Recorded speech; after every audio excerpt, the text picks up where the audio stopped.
அடுத்த வருடம் ஜனவரி மாதம் 27ஆம் தேதி தமிழக அளவிலே தமிழ்நாடு தௌஹீத் ஜமாத்தின் சார்பில் திருக்குர்ஆன் மாநாட்டை நாம் நடத்தவிருக்கிறோம். அந்த மாநாட்டை பற்றியும் அந்த மாநாட்டிற்கு முன் திருக்குர்ஆனுக்காக நாம் உழைக்க வேண்டும், பாடுபட வேண்டும், மக்களிடத்திலே செய்திகளை கொண்டு செல்ல வேண்டும் என்பதை ஆர்வமூட்டுவதற்காகத்தான் இந்த மாநாடுகள் நடத்தப்பட்டு வருகின்றன. இன்று இந்த மாநாட்டிலே எனக்கு கொடுத்திருக்கிற தலைப்பு திருக்குர்ஆன் தகர்த்தெறிந்த தனி மனித வழிபாடு என்ற தலைப்பு தரப்பட்டிருக்கிறது. இந்த தலைப்பிற்கு செல்வதற்கு முன்னால் இந்த நிகழ்ச்சி நடந்து கொண்டிருக்கிற இந்த ஊரிலே இவ்வளவு பெரிய எழுச்சியை நாம் பார்க்கும் பொழுது கடந்த கால நிகழ்வுகளை உங்களுடைய கவனத்திற்கு நான் கொண்டு வந்துவிட்டு தலைப்பிற்கு செல்ல விரும்புகிறேன். இந்த கொல்லாபுரம் என்ற இந்த ஊரில் 90களிலே நாங்கள் பிரச்சாரத்திற்கு வரும் பொழுது ஊருக்குள்ளே நுழைய முடியாத அளவுக்கு கடுமையான எதிர்ப்புகளை நாங்கள் சந்தித்திருக்கிறோம். வீடுகளிலே சென்று நாங்கள் 10 பேர் கூடி பிரச்சாரம் செய்தாலும் அந்த வீடுகளை வந்து தாக்கி அடித்து உதைத்து எங்களையும் அடித்து உதைத்து விரட்டக்கூடிய நிகழ்வுகளை எல்லாம் இந்த ஊரிலே நாங்கள் சந்தித்திருக்கிறோம். ஆதரவாக 4-5 பேருக்கு மேல் இல்லாத அளவுக்கு பலவீனமான நிலையில தௌஹீத் சகோதரர்கள் இந்த ஊரிலே இருந்தார்கள். அதற்கு முத்தாய்ப்பாக சொல்வதாக இருந்தால் ஆபதீன் என்ற ஒரு என்னுடைய கொள்கை சகோதரன் 94ஆம் ஆண்டு இந்த தௌஹீதை சொன்னதற்காக உங்கள் ஊரிலே வெட்டப்பட்டார். அவருடைய கால்களை வெட்டி முறித்தீர்கள், அவருடைய கண்களை வெட்டி குருடாக்கினீர்கள், பலவிதமான தாக்குதல் நடத்தி குற்றுயிரும் கொலையுயிருமாக அவரை வீசிவிட்டு சென்ற அந்த நிகழ்வுகள் எல்லாம் எங்களுடைய மனக்கண்ணில இன்றைக்கும் நிழலாடிக் கொண்டிருக்கிறது. அவர் இப்போது நம்மோடு இல்லை. அப்ப இவ்வளவு கஷ்டமான எதிர்ப்புகளுக்கு மத்தியில நாம் தொடர்ச்சியாக இந்த பிரச்சாரத்தை செய்து வந்ததன் விளைவாக இந்த கொல்லாபுரத்திலும் இவ்வளவு பெரிய எழுச்சியை மக்களுடைய திரளை நம்ம பார்க்கிறோம். அல்லாஹ்வுடைய மார்க்கத்தை அவருடைய வாய்களால் ஊதி அணைக்க நினைக்கிறார்கள். அல்லாஹ் சொல்கிறான், யுரீதுன லியுத்ஃபியூ நூரல்லாஹி பிஅஃப்வாஹிஹிம், தங்களுடைய வாய்களால் அல்லாஹ்வுடைய ஒளியை ஊதி அணைக்க நினைக்கிறார்கள். வல்லாஹு முத்திம்மு நூரிஹி வலவ் கரிஹல் காஃபிரூன், இந்த நிராகரிப்பாளர்கள் விரும்பாத போதும் அல்லாஹ் தன்னுடைய ஒளியை முழுமையாக்கியே தீர்வான். அந்த வாக்குறுதியை அல்லாஹ் நிறைவேற்றி காட்டியிருக்கிறான் நம்முடைய வாழ்நாளிலேயே. அல்ஹம்துலில்லாஹ். இப்ப நம்ம தலைப்பிற்கு செல்வோம். தனி மனித வழிபாட்டை திருக்குர்ஆன் தகர்த்து எரிந்திருக்கிறது என்பதுதான் இந்த தலைப்பினுடைய கருத்து. பொதுவாக இஸ்லாத்தினுடைய அடிப்படை கொள்கை என்னவென்று சொன்னால் லா இலாஹ இல்லல்லாஹ், இதுதான் இஸ்லாத்தினுடைய அடிப்படை கொள்கையில் ஒரு பாதி. வணக்கத்திற்கு உரியவன், வழிபாட்டுக்கு உரியவன் அல்லாஹ்வை தவிர யாரும் இல்லை, இதுதான் அதுக்கு அர்த்தம். லா இலாஹ இல்லல்லாஹ்வுடைய அர்த்தம் என்ன என்றால் வணக்கத்திற்கு உரியவன் அல்லாஹ்வை தவிர யாருமே இல்லை.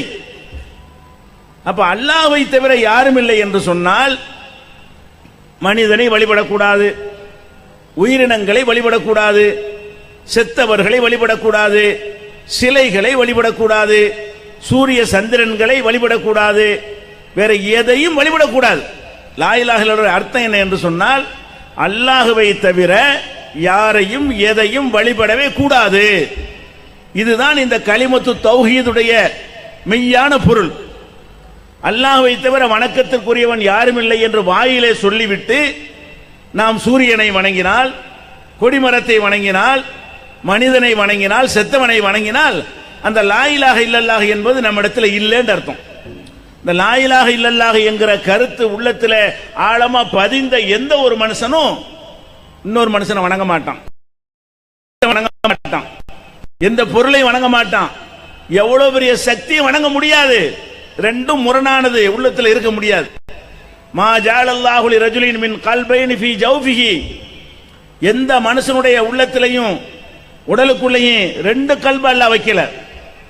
இந்த உள்ளத்தை கொண்டு நான் அல்லாஹ் வணங்குறேன், இந்த உள்ளத்தை கொண்டு அப்துல் காதரை வணங்குறேன், அது கிடையாது. இருக்கிறது ஒரு உள்ளம். ஒரு உள்ளம் என்றால் ஒரு முடிவு, ரெண்டு முடிவு எடுக்க முடியாது. இருக்குது இல்லை அப்படி எடுக்க முடியாது. முரண்பட்ட இரு முடிவுகள் எடுப்பதாக இருந்தால் இந்த பக்கத்தினுடைய உள்ளத்தை கொண்டு ஒரு முடிவு, அந்த பக்கத்து உள்ளத்தை கொண்டு ஒரு முடிவு, இப்படி எடுக்க முடியும். அல்லாஹ் சொல்றது என்ன, எந்த மனுஷனுக்கு உள்ளேயும் ரெண்டு உள்ளம் கிடையாது, ஒரே உள்ளம் தான். அப்ப ஒரு உள்ளம் இருந்தால் ஒரு கருத்து தான் நம்ம இடத்தில் இருக்க முடியும். அல்லாஹ்வை தவிர வணக்கத்துக்குரிய யாரும் இல்லை என்றால் அதுல உறுதியாயிரு. அல்லாஹ்வை தவிர நிறைய வணக்கத்துக்குரிய இருக்கிறார்கள் என்று சொன்னால் லா இலாஹ இல்லல்லாஹ் தூக்கி வெளியே போட்டு விடு. யாரை வேண்டாலும் நாங்கள் வணங்குவோம், அல்லாஹ்வை தவிர வணக்கத்துக்குரியவர்கள் ஏராளமாக இருக்கிறார்கள் என்று சொல்லிவிட்டு இந்த லா இலாஹ இல்லல்லாஹ் என்ற கோட்பாட்டை வெளியே எரிஞ்சிட்டு தான் நீங்க சொல்ல முடியும். அப்ப இஸ்லாம் எப்படி தனி மனித வழிபாட்டை தகர்கிறது என்று சொன்னால் இந்த ஒத்த வரியில தடுத்து விடுகிறது. எந்த ஒத்த வரி? லா இலாஹ இல்லல்லாஹ், அல்லாஹ்வை தவிர நீங்கள் யாரையும் வணங்கக்கூடாது. வணங்கக்கூடாது மட்டும் சொல்லவில்லை, ஃபஅலம் அன்னஹு லா இலாஹ இல்லல்லாஹ். அல்லாஹ் குர்ஆன்ல சொல்லி காட்டுகிறான், நபியே அறிந்து கொள்ளுங்கள், விளங்கி சொல்ல சொல்றான். இத மந்திரமா சொல்லவில்லை. இந்த லா இலாஹ இல்லல்லாஹ்ங்கிற வார்த்தையை ஒரு மைனாவுக்கு பயிற்சி கொடுத்தால் அது சொல்லும், ஒரு கிளிக்கு பழகி கொடுத்தால் அது பேசும், லா இலாஹ இல்லல்லாஹ் என்று பேசும். ஒரு டேப் ரெக்கார்டில் அதை சொன்னால் அது திருப்பி நம்மிடத்தில் எதிரொலிக்கும்.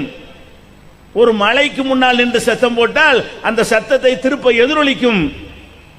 இதெல்லாம் களிமா சொல்லிச்சுன்னு அர்த்தமா?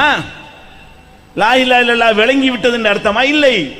அப்ப லா இலாஹ இல்லல்லாஹ் சொல்லுன்னு அல்லாஹ் சொல்லல. குர்ஆன்ல என்ன சொல்றான்டா, ஃபஅலம் அறிந்துகொள், விளங்கு, சிந்தித்து ஆராய்ச்சி பண்ணி விளங்கிக்கொள். என்ன விளங்கனே? அன்னஹு லா இலாஹ இல்லல்லாஹ், வணக்கத்திற்குரியவன் அல்லாஹ்வை தவிர யாரும் இல்லை என்று அறிந்துகொள், விளங்கிக்கொள்.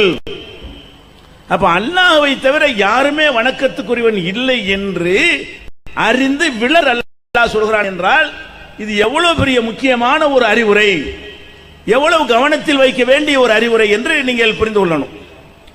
அப்ப இது எதுக்கு நம்ம சொல்லுகிறோம் என்று சொன்னால், லா இலாஹ இல்லல்லாஹ் என்ற கலிமாவை ஏற்றிருக்கக்கூடிய முஸ்லிம்களாக நம்மில் அதிகமான பேர் ஒரு பக்கம் அல்லாஹ்வுக்கு இடம் இருக்குதுன்னு சொல்கிறார்கள், இன்னொரு பக்கத்தில் அதே இடத்தை மற்றவர்கள் கொடுக்கிறார்கள். ஒரு பக்கம் அல்லாஹ்வை வணங்குகிறேன் என்கிறார்கள், இன்னொரு பக்கம் அல்லாஹ் அல்லாதவர்களை எல்லாம் வணங்குகிறார்கள், வழிபாடு செய்கிறார்கள். அப்ப மனிதர்களை வழிபாடு செய்வதுதான் அடிப்படையிலே பெரிய இந்த ஷிர்க்குக்கு ஆணிவராக இருக்கிற காரணத்தினால் இந்த தலைப்பு தரப்பட்டிருக்கிறது. இந்த அல்லாஹ்வை தவிர யாரை வணங்கக்கூடாதுன்னு சொல்றோம் இல்லையா, அந்த யாரையும் வணங்கக்கூடாது என்பதில் ரெண்டு விஷயம் இருக்கிறது. ஒன்று, பகுத்தறிவு இருக்கக்கூடியவர்களை வணங்குதல். இன்னொன்று, பகுத்தறிவு இல்லாத பொருட்களை வணங்குதல். சூரியனை வணங்குறான் ஒருத்தன், அதுக்கு அறிவு இருக்கா? அது பேசுமா? சிரிக்குமா? சுயமாக அது இயங்குமா? ஓடுமா? ஆடுமா? கல்யாணம் பண்ணுமா? புள்ள குட்டி பெறுமா? அப்ப இந்த சூரியன், சந்திரன், அது மாதிரியான மலைகள், கற்சிலைகள், மரங்கள், இதெல்லாம் ஒருத்தர் வணங்குறான்னு வைங்க, அவற்றுக்கெல்லாம் அறிவு கிடையாது. அறிவு இல்லாத, சிந்திக்கிற திறன் இல்லாத வகைகளை ஒரு பக்கம் மனுஷன் வணங்குகிறான். இன்னொரு பக்கம் எதை வணங்குறான்னு கேட்டா மனுஷனே வணங்குறான். இவனும் மனுஷனாக இருந்து கொண்டு ஒரு மனிதனை வணங்குகிறான். மனிதனை வணங்குவதில் ரெண்டு விதமான அடிப்படை தீமை இதில் இருக்கிறது. கல்லை வணங்கினான்னு சொன்னா அந்த கல் ஏதாவது உங்களுக்கு அறிவுரை சொல்லுமா? பயன் பண்ணுமா? ஒரு சட்டம் சொல்லுமா? அதை சொல்ல கேட்கறது வராது. அது புனிதமானதுன்னு நம்புவது. அதை பார்த்தாலே பறக்கத்து, கிட்ட நின்றாலே பறக்கத்து, அதை தொட்டாலே பறக்கத்து, அதுக்கு முன்னாடி நின்று கோரிக்கையை வச்சாலே ஏற்றுக்கிறப்படும் இப்படின்னு நினைக்கிறானே தவிர அந்த சிலைகளோ சூரியனோ சந்திரனோ இவனுக்கு எந்த விதமான உத்தரவும் போட போறதில்லை. ஆனால் மனிதனை வழிபடுகிறான் என்று சொன்னால் மனுஷனை எப்படி வழிபடுறான்? அவர் என்ன சொன்னாலும் சரி அப்படி வழிபடுறான். மனுஷனை இருவிதமா வழிபடுறான். அவருக்கு ஆன்மீக சக்தி இருக்கிறது என்று வழிபடுகிறான், அவருடைய அறிவாற்றல் குறைவாற்றது என்று வழிபடுகிறான். ஒருத்தன் சொன்னது அப்படி கண்ணை மூடிக்கொண்டு நீங்கள் கேட்பது வழிபாடா இல்லையா? நான் ஒரு மனிதன் உங்களிடத்தில் சொல்லுகிற செய்தியை குர்ஆனை ஆதாரமாக காட்டி சொன்னால் நீங்கள் ஏற்றுக்கொள்ளலாம். ஏன் சொல்லு இல்ல அது நபிகள் நாயகம் ஸல்லல்லாஹு அலைஹி வஸல்லம் அவங்களுடைய சொற்களை ஆதாரத்தை காட்டி உங்கள் முன்னால் வைத்தால் அதை நீங்கள் ஏற்றுக்கொள்ளலாம். ஏன் சொல்ல நீங்க ஏற்றுக்கொள்ளல? நபி ஏத்துக்கிறீங்க, குர்ஆனையும் காட்டாமல் நபி ஆதாரத்தையும் காட்டாமல் நானாக என்னுடைய சுயமாக ஒரு கருத்தை உங்கள் முன்னாடி சொன்னால் அதை நீங்க ஏற்றுக்கொள்ள முடியுமா? முடியாதீங்க. அது மனுஷனுடைய கருத்து, ஒரு மனிதனுடைய சொந்த கருத்து. அப்படி ஏற்றுக்கொள்வதாக இருந்தால் சிந்தித்து பார்த்து அது சரியாகவும் இருக்கும் தவறாகவும் இருக்கும் என்று பார்த்து சரின்னு பட்ட பிறகு ஏற்றுக்கொள்ளலாம். அறிவு புறான விஷயத்தை நான் சொல்கிறேன் என்றால் உங்க அறிவுக்கு ஏத்துக்கிறதா, உங்க சிந்தனைக்கு படுகிறதா என்று பார்த்து ஏற்றுக்கொண்டால் நம்ம கண்ணை மூடிட்டு ஒரு வழிபடல. ஆனால் இன்னைக்கு எப்படி நம்ம சமுதாயத்தில் இருக்கிறாங்க, சில பேரை மகான்கள் என்று முடிவு செய்து விடுகிறார்கள், மேதைகள் என்று முடிவு செய்து விடுகிறார்கள், ஷேகுமார்கள் என்று முடிவு செய்து விடுகிறார்கள், ஆலிம் என்று மார்க்க அறிஞர் என்று முடிவு செய்து கொள்கிறார்கள். அப்படி செய்த பிறகு அவரை என்ன மாதிரி இடத்தில் வைக்கிறார்கள் என்று சொன்னால் இவருடைய அறிவு நம்முடைய அறிவை போன்றது அல்ல நினைக்கிறார்கள். ஒரு மத குருவை பார்த்து என்ன நினைக்கிறார்கள், ஒரு ஷேக் என்ற பித்தலாட்டக்காரனை பார்த்து என்ன நினைக்கிறார்கள் என்று கேட்டா நம்ம அறிவை போல இல்லை இவருடைய அறிவு. இவருடைய அறிவு எப்படிப்பட்டது? நம்ம அறிவு நம்ம கண் முன்னாடி உள்ளதான் பார்க்க முடியும், நம்முடைய அறிவை கொண்டு இந்த இருக்கிறத வச்சுதான் சிந்திக்க முடியும். காலம் கடந்து உங்க அறிவுனால பார்க்க முடியுமா? ஒரு 4 வருஷத்துக்கு பிந்தி பாருங்க பார்ப்போம். 4 வருஷத்துக்கு பின்னா இந்த திடலை 4 ஆண்டுக்கு பிறகு எப்படி வரும் கண்ண மூடிட்டு பாருங்க பார்ப்போம். தெரியுமா உங்களுக்கு? தெரியாது. நாளைக்கு எப்படி இருக்குன்னு பார்க்க முடியாது. இந்த திடல் இந்த மாநாடுலாம் முடிந்த பிறகு கண்ணை மூடிக்கொண்டு நாளைக்கு இது எப்படி இருக்கும் சொல்ல முடியாது. ஆனால் நீங்கள் மகான் என்று, பெரியார் என்று, ஞானி என்று, அவுலியா என்று நினைக்கிறீர்களே, அவரை பற்றி உங்களுடைய நிலைமை என்ன? அவரு உங்களை பார்க்கிற, அவர்கிட்ட போறீங்க, அதற்கு கல்யாணம் வச்சிருக்கிறேன், நீ வெள்ளிக்கிழமை கல்யாணம் பண்ணு அல்ல புதன்கிழமை கல்யாணம் பண்ணு, ஆஹா ஓஹோண்டு இருப்ப. அப்ப ஒரு அறிவு என்ன அறிவாகுது? பிற்காலத்தில் நீங்க என்ன அளவுக்கு வருவீர்கள் என்பது இப்ப பாக்குறாரு அவர். அதான் அர்த்தம். அது நீங்க ஆகாண்டு வருவீங்க அவர் எப்படி தெரியும்? நீங்க புதன்கிழமை சொன்னா ஓஹோண்டு வருவீங்க எப்படி தெரியும்? திங்கக்கிழமை வியாபாரத்தை கடை ஆரம்பிச்சா நீங்க கோடீஸ்வரன் ஆயிருவீங்கிறாரு. யாரு? ஒரு அஜர்த்து, ஒரு ஷேக். அவர் போய் அந்த கிறுக்கு போய் கேட்கிறான். ஒரு அஜர்த்துங்கிறவர் சும்மா 7 வருஷம் மார்சவளை பிடிச்சிருப்பாரு, அல்ல பெரிய தாடி ஆம்பளைக்கு வரக்கூடிய பெரிய சாதனைங்கிறது விட்டாத வந்துட்டு போகக்கூடிய விஷயம். இது இப்படி ஒரு தாடியை வச்சிருக்காரு, எல்லா மக்களும் போடுற மாதிரி ட்ரெஸ் போடாம வித்தியாசமா ட்ரெஸ் போட்டுக்கிறாரு, எல்லாரையும் போல இல்லாம தலையில பெருசா ஒரு சிம்மாட சுத்திக்கிறாரு தலப்பான்னு சொல்லி. இப்படி ஆன உடனே நம்ம என்ன நினைக்கிறோம்? இந்த மனிதன் நம்மை போன்றவன் அல்ல. இந்த மனிதன், இந்த ஷேக், இந்த பெரியார், இந்த மகான் நம்மை போன்றவர் கிடையாது. நமக்கு கண் முன்னாடி உள்ள நிகழ்காலம் தான் நமக்கு தெரியும். இந்த பெரியாருக்கு இனி வரக்கூடியதும் தெரியும். அதுதான வழிபாடு. அல்லாஹ் என்ன சொல்றான் குர்ஆன்ல? குல் லா யஅலமு மன் ஃபிஸ் ஸமாவாத்தி வல் அர்தில் கைப இல்லல்லாஹ். இந்த வானங்களிலும் பூமியிலே இருக்கிற எவனாக இருந்தாலும் சரி, அல்லாஹ்வை தவிர எவனுக்கும் மறைவானது தெரியாது. அல்லாஹ் என்ன சொல்றான்னு கேட்டா மறைஞ்சிருச்சு பாருங்க. இது நிகழ்காலம் கண்ணுக்கு முன்னாடி தெரிவது, அடுத்த மாசம் தெரியாது, அடுத்த வாரங்கிறது வருங்க தெரியாது, இந்த செவத்துக்கு பின்னாடி உள்ளது தெரியாது, இந்த பேனருக்கு பின்னாடி எனக்கு தெரியாது. இது மறைவானது. இந்த பூமிக்கு உள்ள புதைந்து கிடைக்கணும் தெரியாது. அப்ப இதெல்லாம் மறைவான விஷயங்கள் எல்லாம் எனக்கு தெரியும் என்று ஒருத்தன் சொந்தம் கொண்டாட அதை நீங்கள் ஒத்துக்கொண்டீர்களே, ஆனால் நீங்கள் அவரை வழிபடுறீங்களா? இல்ல அவர் எங்க கொண்டு வைக்கிறீங்க? இவர் நம்மள மாதிரி மனுஷன் இல்ல. இவர் கீழையும் பார்ப்பாரு, அங்கேயும் பார்ப்பாரு, பின்னாடியும் பார்ப்பாரு, அடுத்த வருஷத்தையும் பார்ப்பாரு, 500 வருஷத்துக்கு பிந்தியும் பார்ப்பாரு, 1000 வருஷத்துக்கு முந்தியும் பார்ப்பாரு. எதை கேட்டாலும் இவர் தெரிஞ்சு சொல்லிடுவார். அப்படியே மாய கண்ணாடி வச்சு பார்த்துருவாரு. அப்படின்னு நினைத்து கொண்டு இவன் சொல்றதை கேட்டு நீங்க வியாபாரத்தை பண்றீங்க, கல்யாணத்தை பண்றீங்க. அப்ப என்ன செய்றீங்கன்னா நல்ல நாள் பார்த்தாங்கன்னு போய் கேட்கறீங்க அஜர்த்திட்ட. அவர் என்ன பண்றாரு? ஒரு நாளை பிடிச்சி நல்ல நாளுங்கிறாரு. ஏதோ பார்த்துட்டு என்ன செய்யறாரு? அவர் டைரியில் குறிச்சு வச்சிருப்பாரு எங்கெல்லாம் சாப்பாடு இருக்குன்னு சொல்லி. எந்த நாள் ஃப்ரீயா இருக்குதோ அது நல்ல நாள்ருவார். 6 நாளைக்கு சாப்பாடு இருக்குது, இன்னைக்கு தான் சாப்பாடு இல்ல, இதாங்க நல்ல நாள்ருவார். அன்னைக்கு சாப்பாடு ஆயிரம் அவருக்கு. அப்ப ஒரு நல்ல நாள் என்று ஒரு டேட்டை சொல்றாரு. அப்படி நல்ல நாள் என்று ஒன்று இருந்ததை சொல்வதாக இருந்தால் அதை சொல்லி தந்தது யார்? அந்த ஒரு நாள் தான் நல்ல நாள் என்று, அந்த ஒரு நேரம் தான் நல்ல நேரம் என்று உங்களுக்கு அல்லாஹ் சொன்னானா? நல்ல நேரம் அர்த்தம் என்ன? எல்லாமே நல்லதுதான் நடக்க போகுதுன்னு அர்த்தம். மறைவான விஷயம், இனி உள்ள விஷயம், இனிமேல் இது நன்றாக இருக்கும் என்று சொல்வதாக இருந்தால் மனித மூளையை கொண்டு சொல்ல இயலுமா? சில அறிகுறிகளை வச்சு சொல்லலாம். அது எல்லாருக்கும் உள்ளது. ஒரு ஜில்லு ஜில்லு காத்தடிக்கிறது, வானத்தோட மேகம் திரண்டு வருகிறது, பார்த்தால் நம்ம உடம்பே சொல்லணும் ஒரு மாதிரியா மழை காத்து வருது, மழை வந்துரும். இது அஜர்த்தாருக்கு அவசியம் கிடையாது.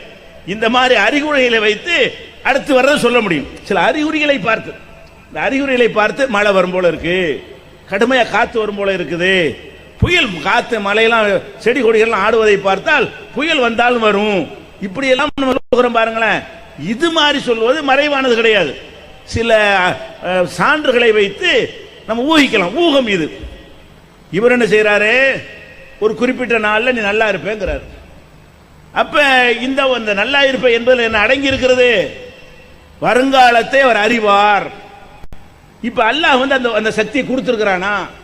அல்லாஹ் எது எனக்கு மட்டும் உள்ளது என்று சொல்கிறானோ அது எப்படி மனுஷனுக்கு கிடைக்கும்? அது நாளைக்கு உள்ளது அறியது அவன் தானே.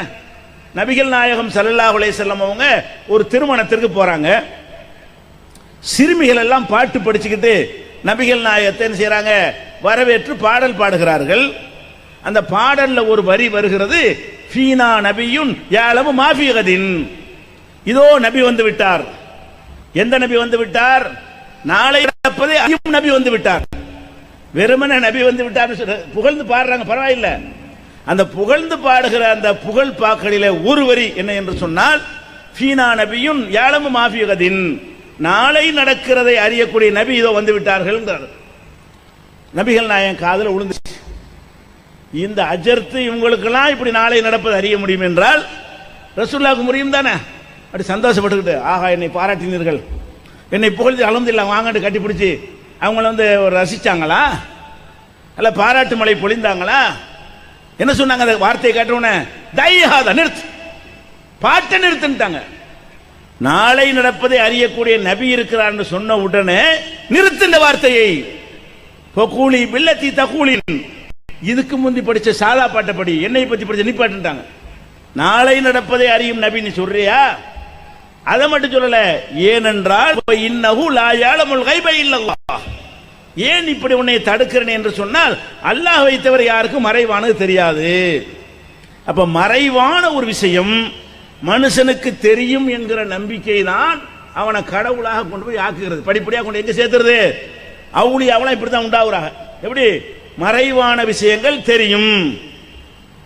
இப்ப நான் என்ன கேட்கிறேன்னா, இந்த மறைவான சொல்றான்ல, இத குர்ஆன்ல என்ன இதை பத்தி எல்லாம் சொல்லப்படுது? தேடி பார்க்க வேணாமா? ரசூல் ஸல்லல்லாஹு அலைஹி வஸல்லம் என்ன சொன்னாங்க? ஆராய வேண்டாமா? அவங்க சொல்றாங்க, ஹம்சுன் லா யஅலமு அல்லாஹ், 5 காரியங்கள் இருக்கின்றன, அது அல்லாஹ்வை தவிர யாரும் அறிய முடியாது. 5 விஷயம் இருக்கிறது. அந்த 5 விஷயங்களை அல்லாஹ்வை தவிர யாரும் அறிய முடியாது அப்படின்னு நபிகள் நாயகம் ஸல்லல்லாஹு அலைஹி வஸல்லம் சொல்லிட்டு அந்த 5 என்ன, அதுக்கு ஒரு ஆயத்தை வாசி காட்டுறாங்க, குர்ஆன் வசனத்தை. அந்த வசனம் என்ன? இன்னல்லாஹ இன்தஹு இல்முஸ்ஸா. 5 விஷயம் இந்த வசனத்தில் இருக்கிறது. இந்த வசனத்தை, இந்த குர்ஆனுடைய வசனத்தை வாசித்து காட்டி இந்த 5ஐயும் எவனுக்கும் தெரியாது, நான் உட்பட தெரியாதுட்டாங்க. நபியாக இருந்தா கூட எனக்கும் தெரியாது. 5 விஷயம் என்ன? இன்னல்லாஹ இன்தஹு இல்முஸ்ஸா, கியாமத் நாள் எப்போ வரும்ங்கிற அறிவு அல்லாஹ்வுக்கு இருக்கிறது. எப்போ உலகம் அழியும்? ஆதமுக்கும் தெரியாது, இப்ராஹிம் நபிக்கும் தெரியாது, மூசா நபிக்கும் தெரியாது, முகமது நபிக்கும் தெரியாது, ஜிப்ரீலுக்கும் தெரியாது. சூரு ஊதுறதுக்குன்னு ஒருத்தர் நிப்பாட்டி வச்சுக்கிறான், அவருக்கு கூட தெரியாது. ஊதும் அப்பதான் அவருக்கு தெரியும். அவர் ஊத ரெடியா இருப்பாரு. எப்ப சொல்ல போறான்னு தெரியலையே. எப்ப இந்த உலகத்தை அழிப்பதற்கான அந்த சூரை ஊத போகிறாரோ அவருக்கும் தெரியாது. உலகத்தில் எவருக்கும் தெரியாது எது எப்ப உலகம் அழியும். அல்லாஹ் கூட இன்னொரு இடத்துல சொல்லி காட்டுறான், எஸ் அலுவனு கனிசா அத்தி ஐயான முருசாகா, முகமது நபியே உங்கள்கிட்ட வந்து கேட்கிறாங்க, ஐயான முர்சாகா, எப்ப அந்த கியாமத் நாள் வரும் கேட்கிறார்கள். அல்லாஹ் கேட்கிறான், ஃபீமா அன்த மின் திக்ராஹா, அது எப்படி உனக்கு தெரியும் உன்கிட்ட வந்து கேட்கிறாங்க. கியாமத் நாள் எப்பன்னு ரசூலுல்லாஹ் வந்து கேட்கும் பொழுது அந்த கேள்வியையும் வைக்கிறான் அல்லாஹ். அந்த கேள்விக்கு சொன்ன பதிலையும் குர்ஆன்ல வைக்கிறான். என்ன வைக்கிறான்? எஸ் அலூனக அனிசாத்தி, கியாமத் நாளை பற்றி உன்னிடத்திலே கேட்கிறார்கள். ஃபீமா அன்த மின் திக்ராஹா, அது பற்றி அறிவு உனக்கு எங்க இருக்கிறது? இலா ரப்பிக்க முன்தகா, உன் இறைவனிடத்தில் தான் அதனுடைய முடிவான அறிவு இருக்கிறது. இன்னமா அந்த துன்திருமை யக்ஷாஹா, அதை பற்றி அஞ்சுகிற மக்களுக்கு எச்சரிப்பதுதான் உன் வேலை. கியாமத் எச்சரிச்சுட்டே இரு, டேட்டு சொல்றது உன் வேலை கிடையாது, எப்பங்கிறது உன் வேலை கிடையாது. அப்ப கியாமத் நாள் எப்பன்னு கேட்கும் போது கூட அல்லாஹ் நினைச்சிட்டான், நபியே உனக்கு ஓன்ட்டே கேட்கிறான், என்கிட்ட கேட்கணும், ஓன்ட்டே எப்படி கேட்கறது? நபிகள் நாயகம் ஸல்லல்லாஹு அலைஹி வஸல்லம் அவர்கள் ஒரு நாள் மக்கள் மத்தியில் உட்கார்ந்து இருக்கிறாங்க சஹாபாக்கள்கிட்ட. அப்போ ஒருத்தர் வர்றாரு, பார்த்தா நல்ல வெள்ளை ஜெல்லையுமா நல்ல ஆடை அணிந்து வர்றாரு. உள்ளூர் ஆளா இருந்தா தான் வந்து அப்படி வர முடியும். வெளியூர் ஆளா இருந்தா அந்த காலத்துல ஏசி வண்டியெல்லாம் கிடையாதுல, ஒட்டகம் குதிரையில் ஏறி வந்தா புழுதி படிஞ்சு பரட்டு அடிஞ்சு அழுக்காய் போய் தான் வர முடியும். ஒரு ஆள் வர்றாருன்னு சொன்னா அந்த காலத்துல எல்லாம் இவன் வீட்டுல இருந்து வர்றானா வெளியூர்ல இருந்து வர்றானா கண்டுபிடிச்சிடலாம். ஏன் வீட்டுல இருந்து வந்தாருன்னா நல்லா ட்ரெஸ் எல்லாம் குளிச்சு ட்ரெஸ் போட்டு வருவார், அப்ப உள்ளூர்காரன்னு விளங்கிடுவோம். அழுக்கு சட்டையோட வந்தாருன்னு சொன்னா பரட்டையா வந்தாருன்னா வெளியூர்காரரு. இப்ப விளங்க இயலாது, இப்ப வெளியூர்காரன் அதை விட்டுட்டா வருவான், நல்லா ஏசி வண்டியில உட்கார்ந்து அழகா கிளீனா வந்தாருன்னா இந்த புதுசா ஃப்ரெஷ்ஷா இருப்பான். அப்ப ஒரு ஃப்ரெஷ்ஷா வர்றாரு. ஃப்ரெஷ்ஷா வந்த உடனே சஹாபாக்கள் என்ன நினைக்கிறாங்க, ஃப்ரெஷ்ஷா வர்றாரு, அப்ப இவர் வெளியூர்காரர் இல்ல, ஃப்ரெஷ்ஷா உள்ளூர்காரர் தான், யாரும் தெரியலையே மாதிரி இருக்காரு பார்த்தா. ஆனால் வெளியூர் ஆள் மாதிரியான எந்த ஒரு அறிகுறியும் இல்லை, நமக்கு தெரியல இவரை பத்தி அப்படின்னு பேசிக்கிறாங்க. வந்தவர் என்ன செய்யறாரு, வந்து ரசூலுல்லாஹ் பக்கத்தில் உட்கார்றார். உட்கார்ந்து பல கேள்விகள் கேட்கிறார். என்ன கேட்கிறாரு? அஹ்பினானில் இஸ்லாம், இஸ்லாம்டா என்னன்னு கேட்கிறாரு. ரசூலுல்லாஹ் ஒரு விளக்கம் சொல்றாங்க. ஈமான்டா என்னன்னு கேட்கிறாரு, விளக்கம் சொல்றாங்க. இஹ்சான் என்றால் என்னன்னு இப்படி பலது கேட்கிறாங்க. அப்புறம் என்ன கேட்கிறாரு, அஹ்பிர்னி அனிசா, இந்த கியாமத் நாள் எப்பப்பான்னு கேட்கிறாங்க. ரசூலுல்லாஹ் கேட்கிறாரு அவர், இந்த கியாமத் நாள் எப்ப சொல்லு கொஞ்சம். அப்ப ரசூலுல்லாஹ் சொல்றாங்க, மல் மஸ்ஊல் அன்ஹா பி அலம மின சாயிலி, நீ கேட்கிற உன்னைய விட கேட்கப்படுற எனக்கு அதை பத்தி அறிவு இல்லை, உனக்காச்சும் கொஞ்சம் கூட தெரியும் எனக்கு தெரியாட்டாங்க. கேட்கிறாள் என்ன செய்யறாரு, எப்ப கியாமத் நாளுங்கிறாங்க, என்னை விட உனக்கு தரப்ப தெரியும் அப்படிங்கிறாங்க. அப்ப யாருன்னு கேட்டா கடைசியில் பேசிக்கிட்டு போறாரா. போன பிறகு ரசூலுல்லாஹ் சொல்றாங்க, வந்தவர் யாருன்னு தெரியுமா? தெரியாதுங்கிறாங்க சஹாபாக்கள். அவர் ஜிப்ரீல் மனித வடிவத்தில் வந்தார். அத்தாக்கும் யுஅல்லிமுக்கும் தீனக்கும், உங்களுடைய தீனை உங்களுக்கு கற்றுத் தருவதற்காக வந்தார். இந்த கேள்வி கேட்கிறார்ல, அதுக்கு நான் பதில் சொல்றேன்ல, ரெண்டையும் நீங்கள் விளங்கி கொண்டு மார்க்கத்தை கத்துக்கணும், மார்க்கத்தை நீங்கள் கத்துக்கொள்ள வேண்டும் என்பதற்காக வேண்டி அவர் வந்தாருங்கிறாங்க. அப்ப என்ன விஷயம், ரசூல் ஸல்லல்லாஹு அலைஹி வஸல்லம் வந்து கேட்கும்போது கியாமத் நாள் எப்பன்னு தெரியாட்டார். இதுதான் அந்த 5 விஷயத்துல ஒண்ணு. கியாமத் நாள் எப்ப வரும்னா யாருக்கும் தெரியாது. சில பேர் என்ன செய்யறாங்க, இந்த அஜத் மாலாம் எழுதி வச்சுக்கிறாங்க, கணக்கு போட்டு இத்தனை நம்பர்லாம் போட்டு இந்த ஆண்டு வரும் அந்த ஆண்டு வரும், எல்லாம் பொய். அல்லாஹ்வை தவிர யாருக்கும் தெரியாது. எவ்வளவு அறிகுறிகளை நீங்க பார்த்துட்டாலும் சரிதான், என்னைக்கு வரும்ன்றது எவனாலும் சொல்ல முடியாது. சொன்னா போய் சொல்றான். அந்த இல்மு யாருக்கும் கொடுக்கவில்லை, அந்த அறிவை அல்லாஹ் யாருக்கும் கொடுக்கவில்லை. சரி, அந்த ஆயத்தை வாசி காட்டுறாங்க ரசூலுல்லாஹ். 5 விஷயம் அல்லாஹ்வுக்கு மட்டும் தான் தெரியும். அந்த 5 விஷயம் என்னன்னு கேட்டா, இன்னல்லாஹ இந்தஹு இல்மு ஸா, கியாமத் நாளுடைய அறிவு அல்லாஹ்வுக்கு இருக்கிறது. வ யுனஸ்ஸிலுல் கைஸ, இரண்டாவது மழையை இறக்குறான் அல்லாஹ். இந்த மழை இறக்குற ஒரு அறிவு அவனுக்கு தான் இருக்கிறது. இந்த மழை இருக்குல்ல, வானத்துல பெய்யுது. அப்ப வானிலை ஆராய்ச்சி மையத்திலாம் சொல்றாங்கன்னு சொல்லக்கூடாது. மழை எப்ப வரும் சொல்ல முடியாது, எவ்வளவு மழை பெய்யும் சொல்ல முடியாது, எவ்வளவு நேரத்துக்கு பெய்யும் சொல்ல முடியாது. எப்ப சொல்லுவாங்க இந்த வானிலையில கேட்டா, சில கடல் வழியாக சில அந்த அறிகுறிகளை பார்ப்பாங்க. காற்று அப்படியே சுழன்று என்ன செஞ்சிருக்கு, மையம் கொண்டு இருக்குது. இந்த மையம் காற்று அழுத்த தாழ்வு மண்டலம், காற்றுல ஒரு அழுத்தம் ஏற்பட்டு தாழ்வு மண்டலம் ஏற்பட்டால் அது என்ன செய்யணும், மேகத்தை இழுத்துட்டு வந்துடும், அதனால ஒரு மழை பெய்யும். அப்படி கணக்கு எடுத்து கடலில் உள்ள காற்றழுத்தத்தை பார்க்கிறார்கள். அதை வைத்து விட்டு இது இவ்வளவு நேரத்தில் அநேகமா இது வீறு கொண்டு எழும், இதனால் மேகம் இப்படி திரளும், இதனால் மழை பெய்யும் என்று அதை வச்சு ஊகமா சொல்றாங்க. எதை சொல்றாங்க? இந்த ஊகத்தை வைத்து சொல்றாங்க. அல்லது வானத்தில் மேகத்தை பார்க்கறான், இந்த மேகம் திரண்டு இருக்கிறது, வெள்ளையா இல்ல மேகமா இருக்கிறது, இந்த மேகத்தில் மழை இருக்கிறது, காற்று வர ஜில்ஜில் அடிக்கிறது, அநேகமா இந்த மழைக்கு வந்து இந்த மேகத்துக்கு மழை பெய்யும் இப்படின்னு சொல்லி விஞ்ஞானிகள்லாம் சொல்றாங்க. கிராமத்தில் உள்ளவனு சொல்லுவான் இதை பார்த்து. இதுக்கு விஞ்ஞானியா இருக்க தேவையில்லை. இந்த அறிகுறியை பார்த்தால் என்ன செய்வாங்க? கரெக்டா சொல்லிடுவாங்க. மீனவர்கள் கடல்ல போறான் பாருங்க, அவன் சொல்லுவான், கரெக்டா சொல்லுவான். இந்த அறிகுறியை வானிலை ஆராய்ச்சி சொல்றதை விட கரெக்டா சொல்லுவான். அப்ப நினைக்கிறீங்கல்ல, இப்படி வானிலை ஆராய்ச்சி சொன்ன மாதிரி 100% நடந்திருக்குதா? என்ன செய்வான்? சொல்லும் போது அவனுக்கு பயம். எப்படி சொல்லுவான்? இன்னும் 24 மணி நேரத்திற்குள், மணியை சொல்ல மாட்டான், 7:20 மழை பெய்யும் சொல்லுவாங்க. இன்னும் 48 மணி நேரத்திற்குள் பெரிய டயத்தை எடுத்துக்குவாங்க. இந்த ஒரு மேகம் இருக்குல்ல, இன்னும் 12:20 பெய்யும் சொல்ற அவனாச்சு. இந்த மேகம் இத்தனை மணி இத்தனை வினாடிக்கு பெய்யும் எவனா சொல்லுவானா? 48 மணி நேரம் பெரிய லாங் டைம். எங்கேயா பெஞ்சிடாதா? கிறுக்கம் உளர்னா கூட பெஞ்சிருமே. நல்லா மேகம் இருக்கும்போது ஒரு கிறுக்கு போய் உளர்றான், 48 மணி நேரத்தில் பெய்யும், எங்கேயா பெஞ்சிருமே. அப்ப இன்னும் 48 மணி நேரத்தில் பெய்யுமானா? பெய்யும் சொல்ல மாட்டான், பெய்யக்கூடும். அது கூட முடிக்கும் போது 48 மணி நேரத்தில் பெய்யக்கூடும், பெய்யாம போயிடும் அர்த்தம். 40 மணி நேரம் டைம் எடுத்து கூட பெய்யும் அடி சொல்ல முடியல, பெய்யக்கூடும். சரி, எங்கடா பெய்யும்? அங்கும் இங்குமாக. எப்படி வானிலை பார்த்திருக்கிறீங்களா? மழை பெய்யும் சொல்றவன் கொல்லாபுரத்தில் பெய்யும் சொன்னானா? கடலோர மாவட்டங்களில் ஒரு பெரிய இடத்தை போட்டுருவான், பெரிய நிலப்பரப்பு. அப்ப கடலோர மாவட்டங்களில் வட தமிழ்நாட்டில் தென் தமிழ்நாட்டில் போட்டுருவான். போட்டு என்ன செய்வான்னா, எப்படி பெய்யும்? அங்கும் இங்குமாக. அங்கும் பெய்யும், தொடர்ச்சியா சங்கிலி பிடிச்ச மாதிரியா பெய்யும். மெட்ராஸ்ல உட்கார்ந்த எக்போர்ல பெய்யும், அந்த பக்கம் போனா இதுல மண்ணில் பெய்யாது. இது நான் கண்டு பெரிய ஆராய்ச்சி வேணுமா இதுக்கு? சென்னையில மழை பெய்யுங்க, தாம்பரத்தில் நனைஞ்சிட்டு வருவான், மண்ணில் ஒரு அந்த அறிகுறியே இருக்காது. அப்ப அங்கும் இங்குமா தான் பெய்யும். இதான கண்ணால பாக்குறோம். அடமழை பிடிச்சுன்னு சொன்னா எல்லா பக்கம் பெய்யும். சாதாரணமா அங்கு அது சொல்லுவான், சங்கும் இங்குமாக. சரி, என்ன மாதிரி மழை பெய்யும்? லேசானது முதல் மிதமானது வரை. லேசுன்னு சொல்லி மிதம்னு சொல்லு, வானிலை இருக்கீங்க. இது லேசானது முதல் மிதமானது வரை பெய்யக்கூடும், அங்கும் இங்குமா பெய்யக்கூடும். அப்ப இதான் சொல்ல முடியும். இது அறிவா? இதுக்கு பேரு இல்மா? இதுக்கு பேரு ஞானமா? இது சொல்லிக்க, இது சொல்லலாம். இதெல்லாம் ஒரு அறிகுறியை பார்த்து யாருமே செய்யக்கூடிய ஒரு மூடு. மழை பெய்யுது தெரியாது, நல்லா இதை சொல்றான்னு கேட்டா எல்லாம் சூழ் கொள்ளட்டும்பா, எல்லாமே வந்த. இப்ப சொல்லு, எத்தனை மணிக்கு ஆரம்பிச்சு எத்தனை மணிக்கு நிறுத்தும்னு சொல்லு. கொல்லாபுரத்துக்கு எத்தனை சென்டிமீட்டர் பெய்யும்னு சொல்லு. காரைக்காலுக்கு எத்தனை மில்லிமீட்டர் பெய்யும்னு சொல்லு. சொல்ல முடிஞ்சா? இன்னும் சொல்ல போனா மழையை வராதுன்னு அறிவிக்க மாட்டாங்களே, அன்னைக்கு தான் போட்டு தள்ளி சென்னையை மூழ்கி போச்சு. சென்னை மூழ்கிச்சு பாருங்க. அந்த மழைக்கு வானிலை அது சொல்லவே இல்லை.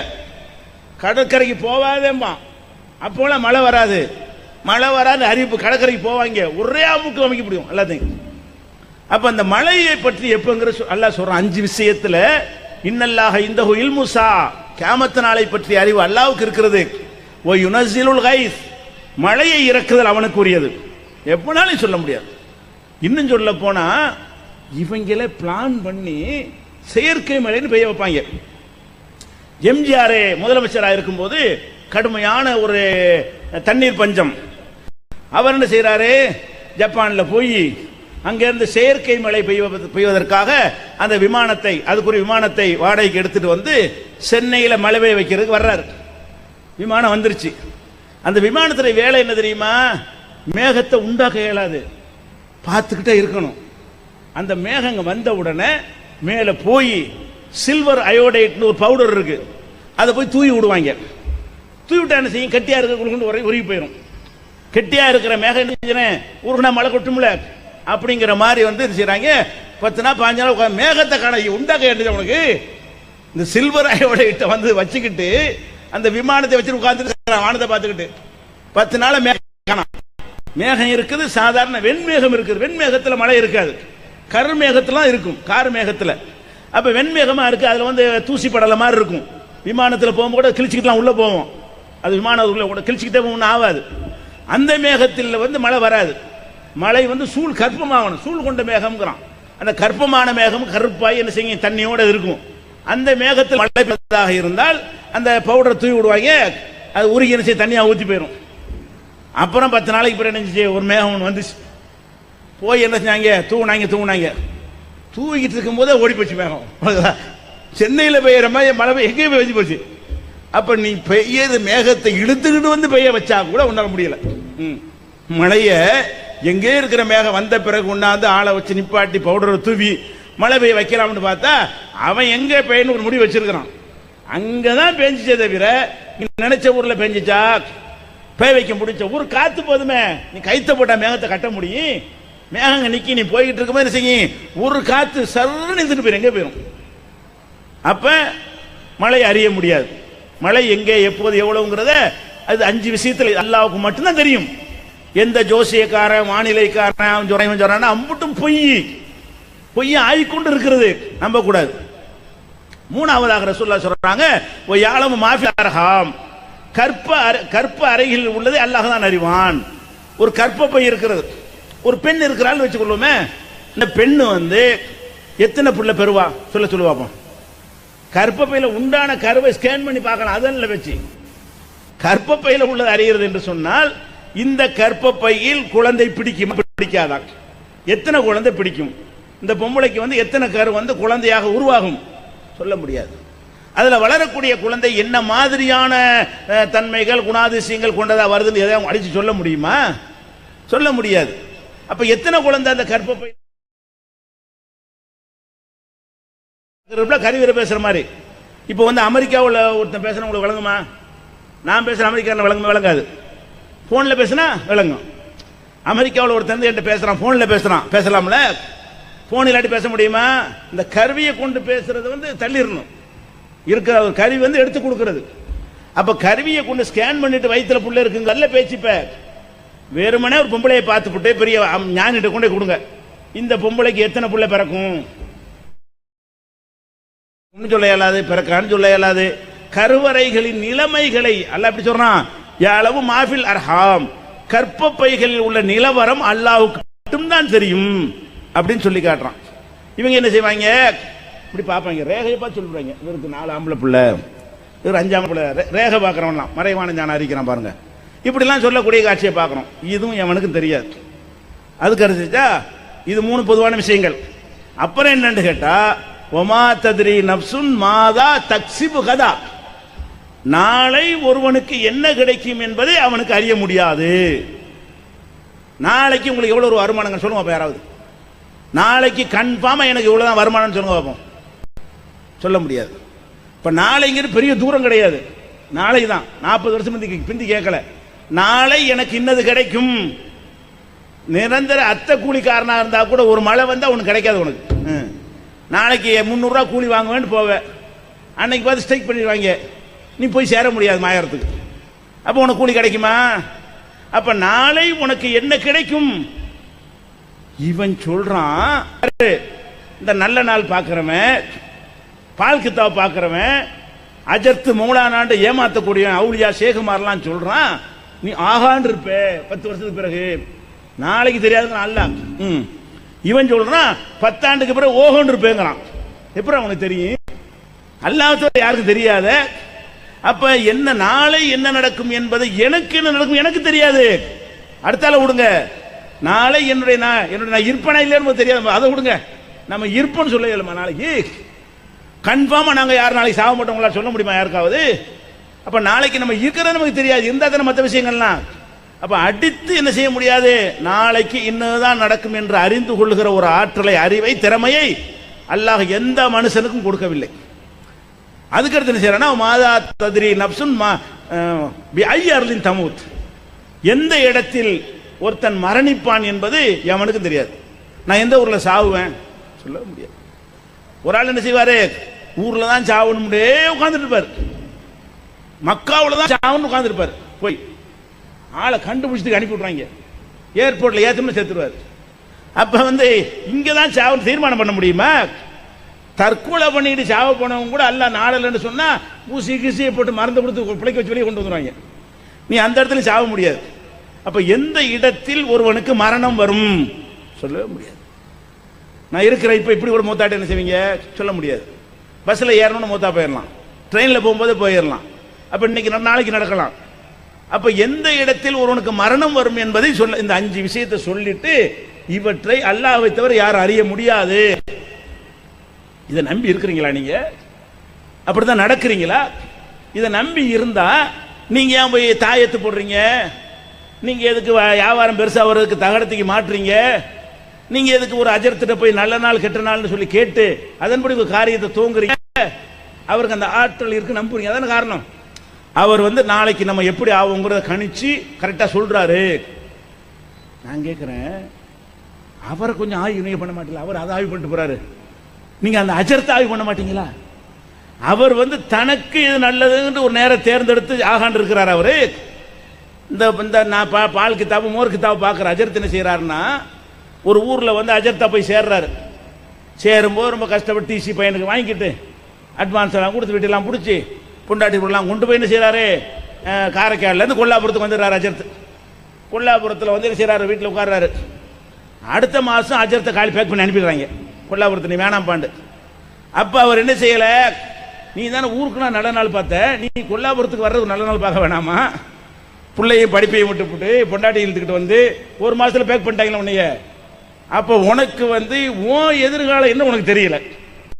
எத்தனை அஜர்த்துமார்கள் ஒரு மாதத்தில் வெட்டப்படுறாங்களா, 2 மாதத்தில் நீங்கிறாங்களா? நல்ல பணக்கார உருண்டு சொல்லி போவான். இருந்தியா? இருக்க முடிஞ்சா? இருக்குமோ நம்பிதான் நீ போன. நல்ல நாள் என்று ஒன்று இருந்தால் அந்த நல்ல நாளை கரெக்டா கண்டுபிடிச்சு இந்த நாளில் இந்த நேரத்தில் போய் டந்து இறங்கணும். இறங்கினா நம்மளை எவனும் அசைக்க முடியாது. நமக்கு மேல அப்படி ஏறிட்டே இருக்கும் பவரு. செய்வோம் பார்ப்போம். நீங்க அம்புட்டு பேரும் உலகத்தில் மற்றவங்க அதிகமாக கஷ்டப்படுறீங்க, ஊருக்கெல்லாம் பணக்காரனாவது வழி சொல்றேங்கிறீங்க, மக்கள்கிட்ட கையேந்திட்டு இருக்கிறீங்க. ஊருக்கு பணக்காரனாக்குற வழி சொல்றேங்கிற நீ பணக்காரனா இருக்கிறியா? நீ எப்ப செஞ்சால் பாரசாவில் சேர்ந்தால் பணக்காரன் ஆகலான்னு கேட்டு அப்படி செய்யி. அஜர்த்துமார்கள் உங்களுக்கு நல்ல நாள் சொல்லக்கூடிய அவர்கள் நல்ல நாளை தேர்ந்தெடுத்து நல்லா இருக்கிறார்களா? இல்ல. என்ன செய்யறான், இந்த பாத்தியா கத்தம் பாத்தியா ஓதி பணக்காரன் ஆகணும். இதெல்லாம் ஓதாத நாடுகள்லாம் பணக்காரனா இருக்கிறான். விளங்குதா? இப்ப அதனால ஃபர்ஸ்ட் என்ன, மனிதனை அவனுக்கு அல்லாஹ் என்ன கொடுத்திருக்கான்னு பாருங்க. என்ன கொடுத்திருக்கிறான்? அறிவதற்கு கண்ணை கொடுத்திருக்கிறான் எல்லாருக்கும். அவங்களுக்கும் அதான் நமக்கு அதான். இந்த கண்ணை கொண்டு என்ன பார்க்கலாம்? டிஃபரெண்ட் இருக்கிறது. கண்ணுல பலவீனமான கண்ணண்டா ஒரு அளவுக்கு, ரொம்ப ஷார்ப்பான கண்ணு வச்சுக்கிறோமே அதுக்கு ஒரு அளவு இருக்கா இல்லையா? ரொம்ப ஷார்ப்பான கண்ணா இருந்தால் ஒரு 100 அடிக்கு பின்னாடி உள்ள பார்க்கலாம், 100 அடி வரைக்கும் பார்க்கலாம்னு வச்சுக்கிறீங்களேன். இவ்வளவுதான கணக்கு. பார்வை குறைவா இருந்தா ஒரு 10 அடிக்கு பார்ப்பான்னு வச்சுக்கிறீங்க. 1000 அடிக்கு பார்ப்பானா? 5000 அடி தூரத்தை பார்ப்பானா? அதை கொடுக்கல மனுஷனுக்கு. மனுஷனுக்கு கண்ணை கொடுத்திருக்கிறான். அவனுடைய உடல் கூறு, அவனுடைய உணவு பழக்கம், அந்த கண்களை பராமரிக்கிறதை பொறுத்து கண்கள்ல டிஃபரெண்ட் இருக்கும். பவர்ல டிஃபரெண்ட் இருந்தாலும் கூடுதல் பவர் வச்சுக்கிறோமே, அந்த கூடுதல் பவர் என்னவோ அதுதான் ஒருத்தனுக்கு இருக்க முடியும்.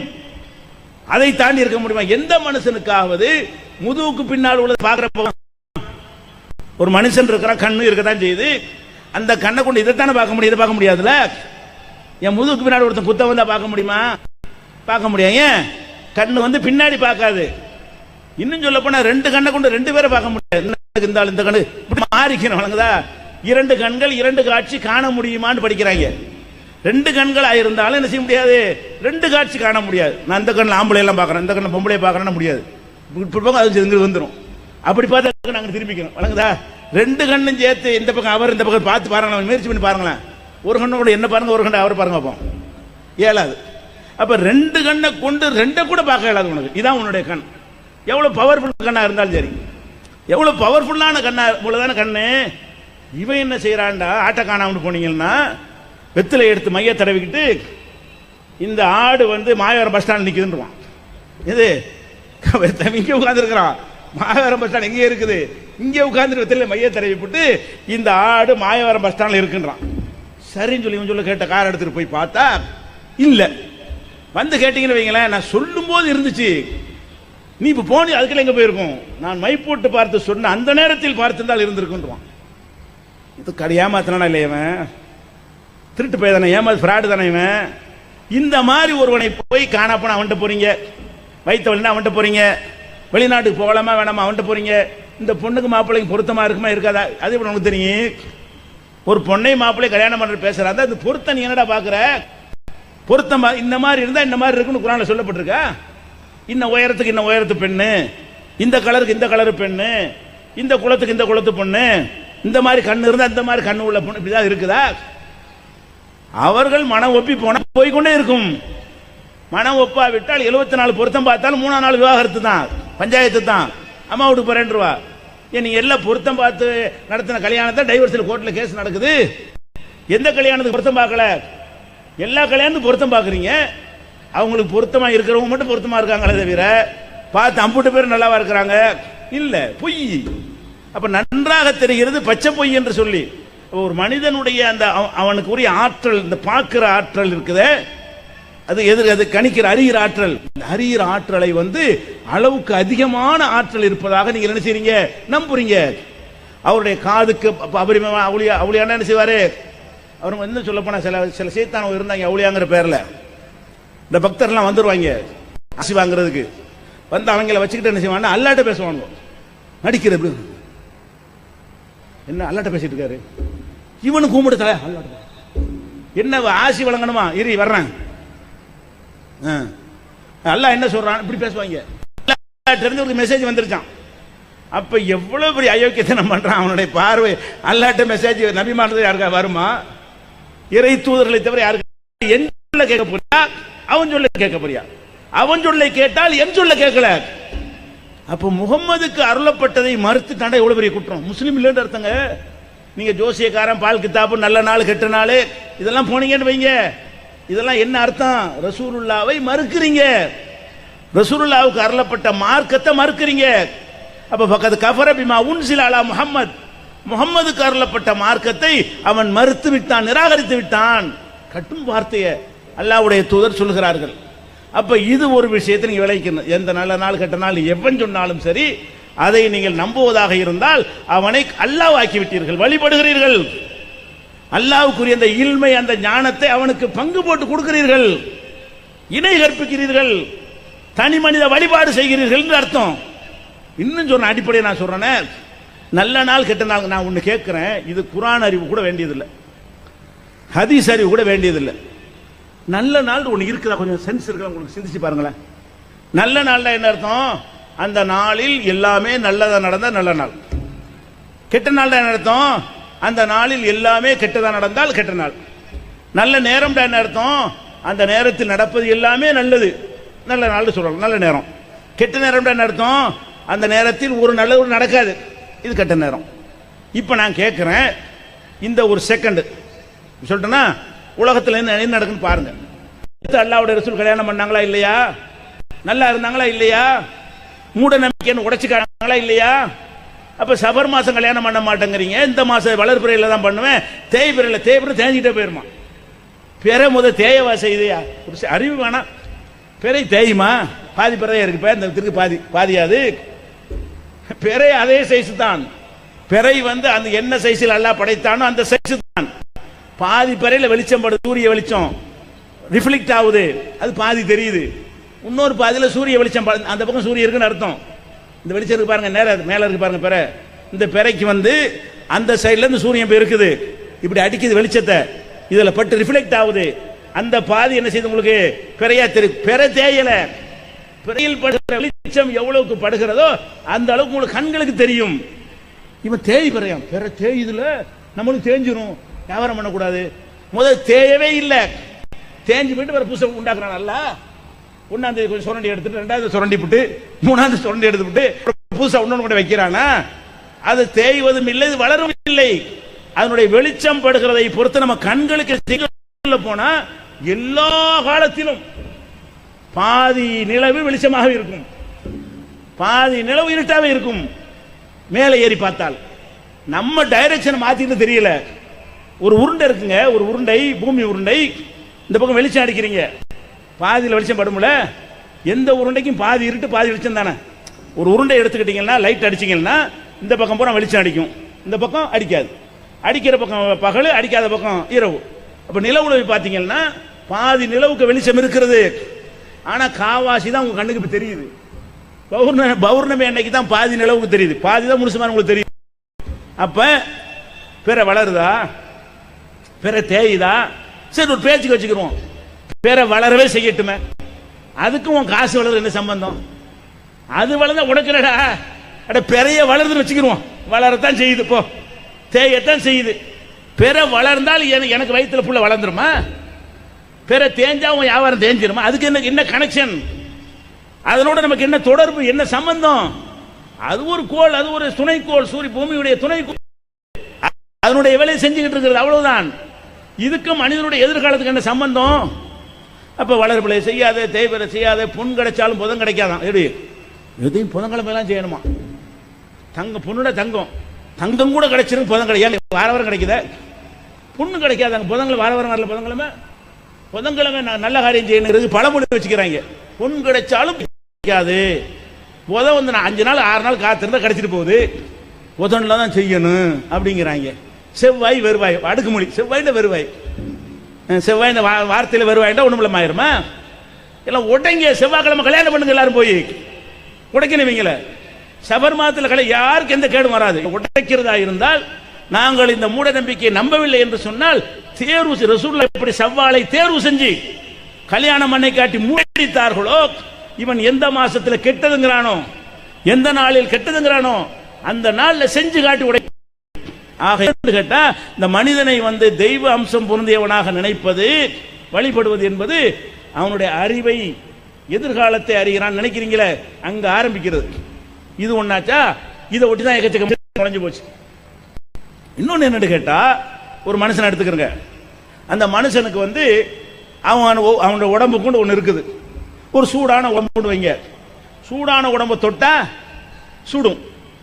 நீங்க போய் காய்ச்சல் அவர் தொட்டு வைங்க, அப்ப நீங்க தொட்டு பார்த்தா என்ன செய்யும்? சூட நீங்க உணர முடியும் கையினால.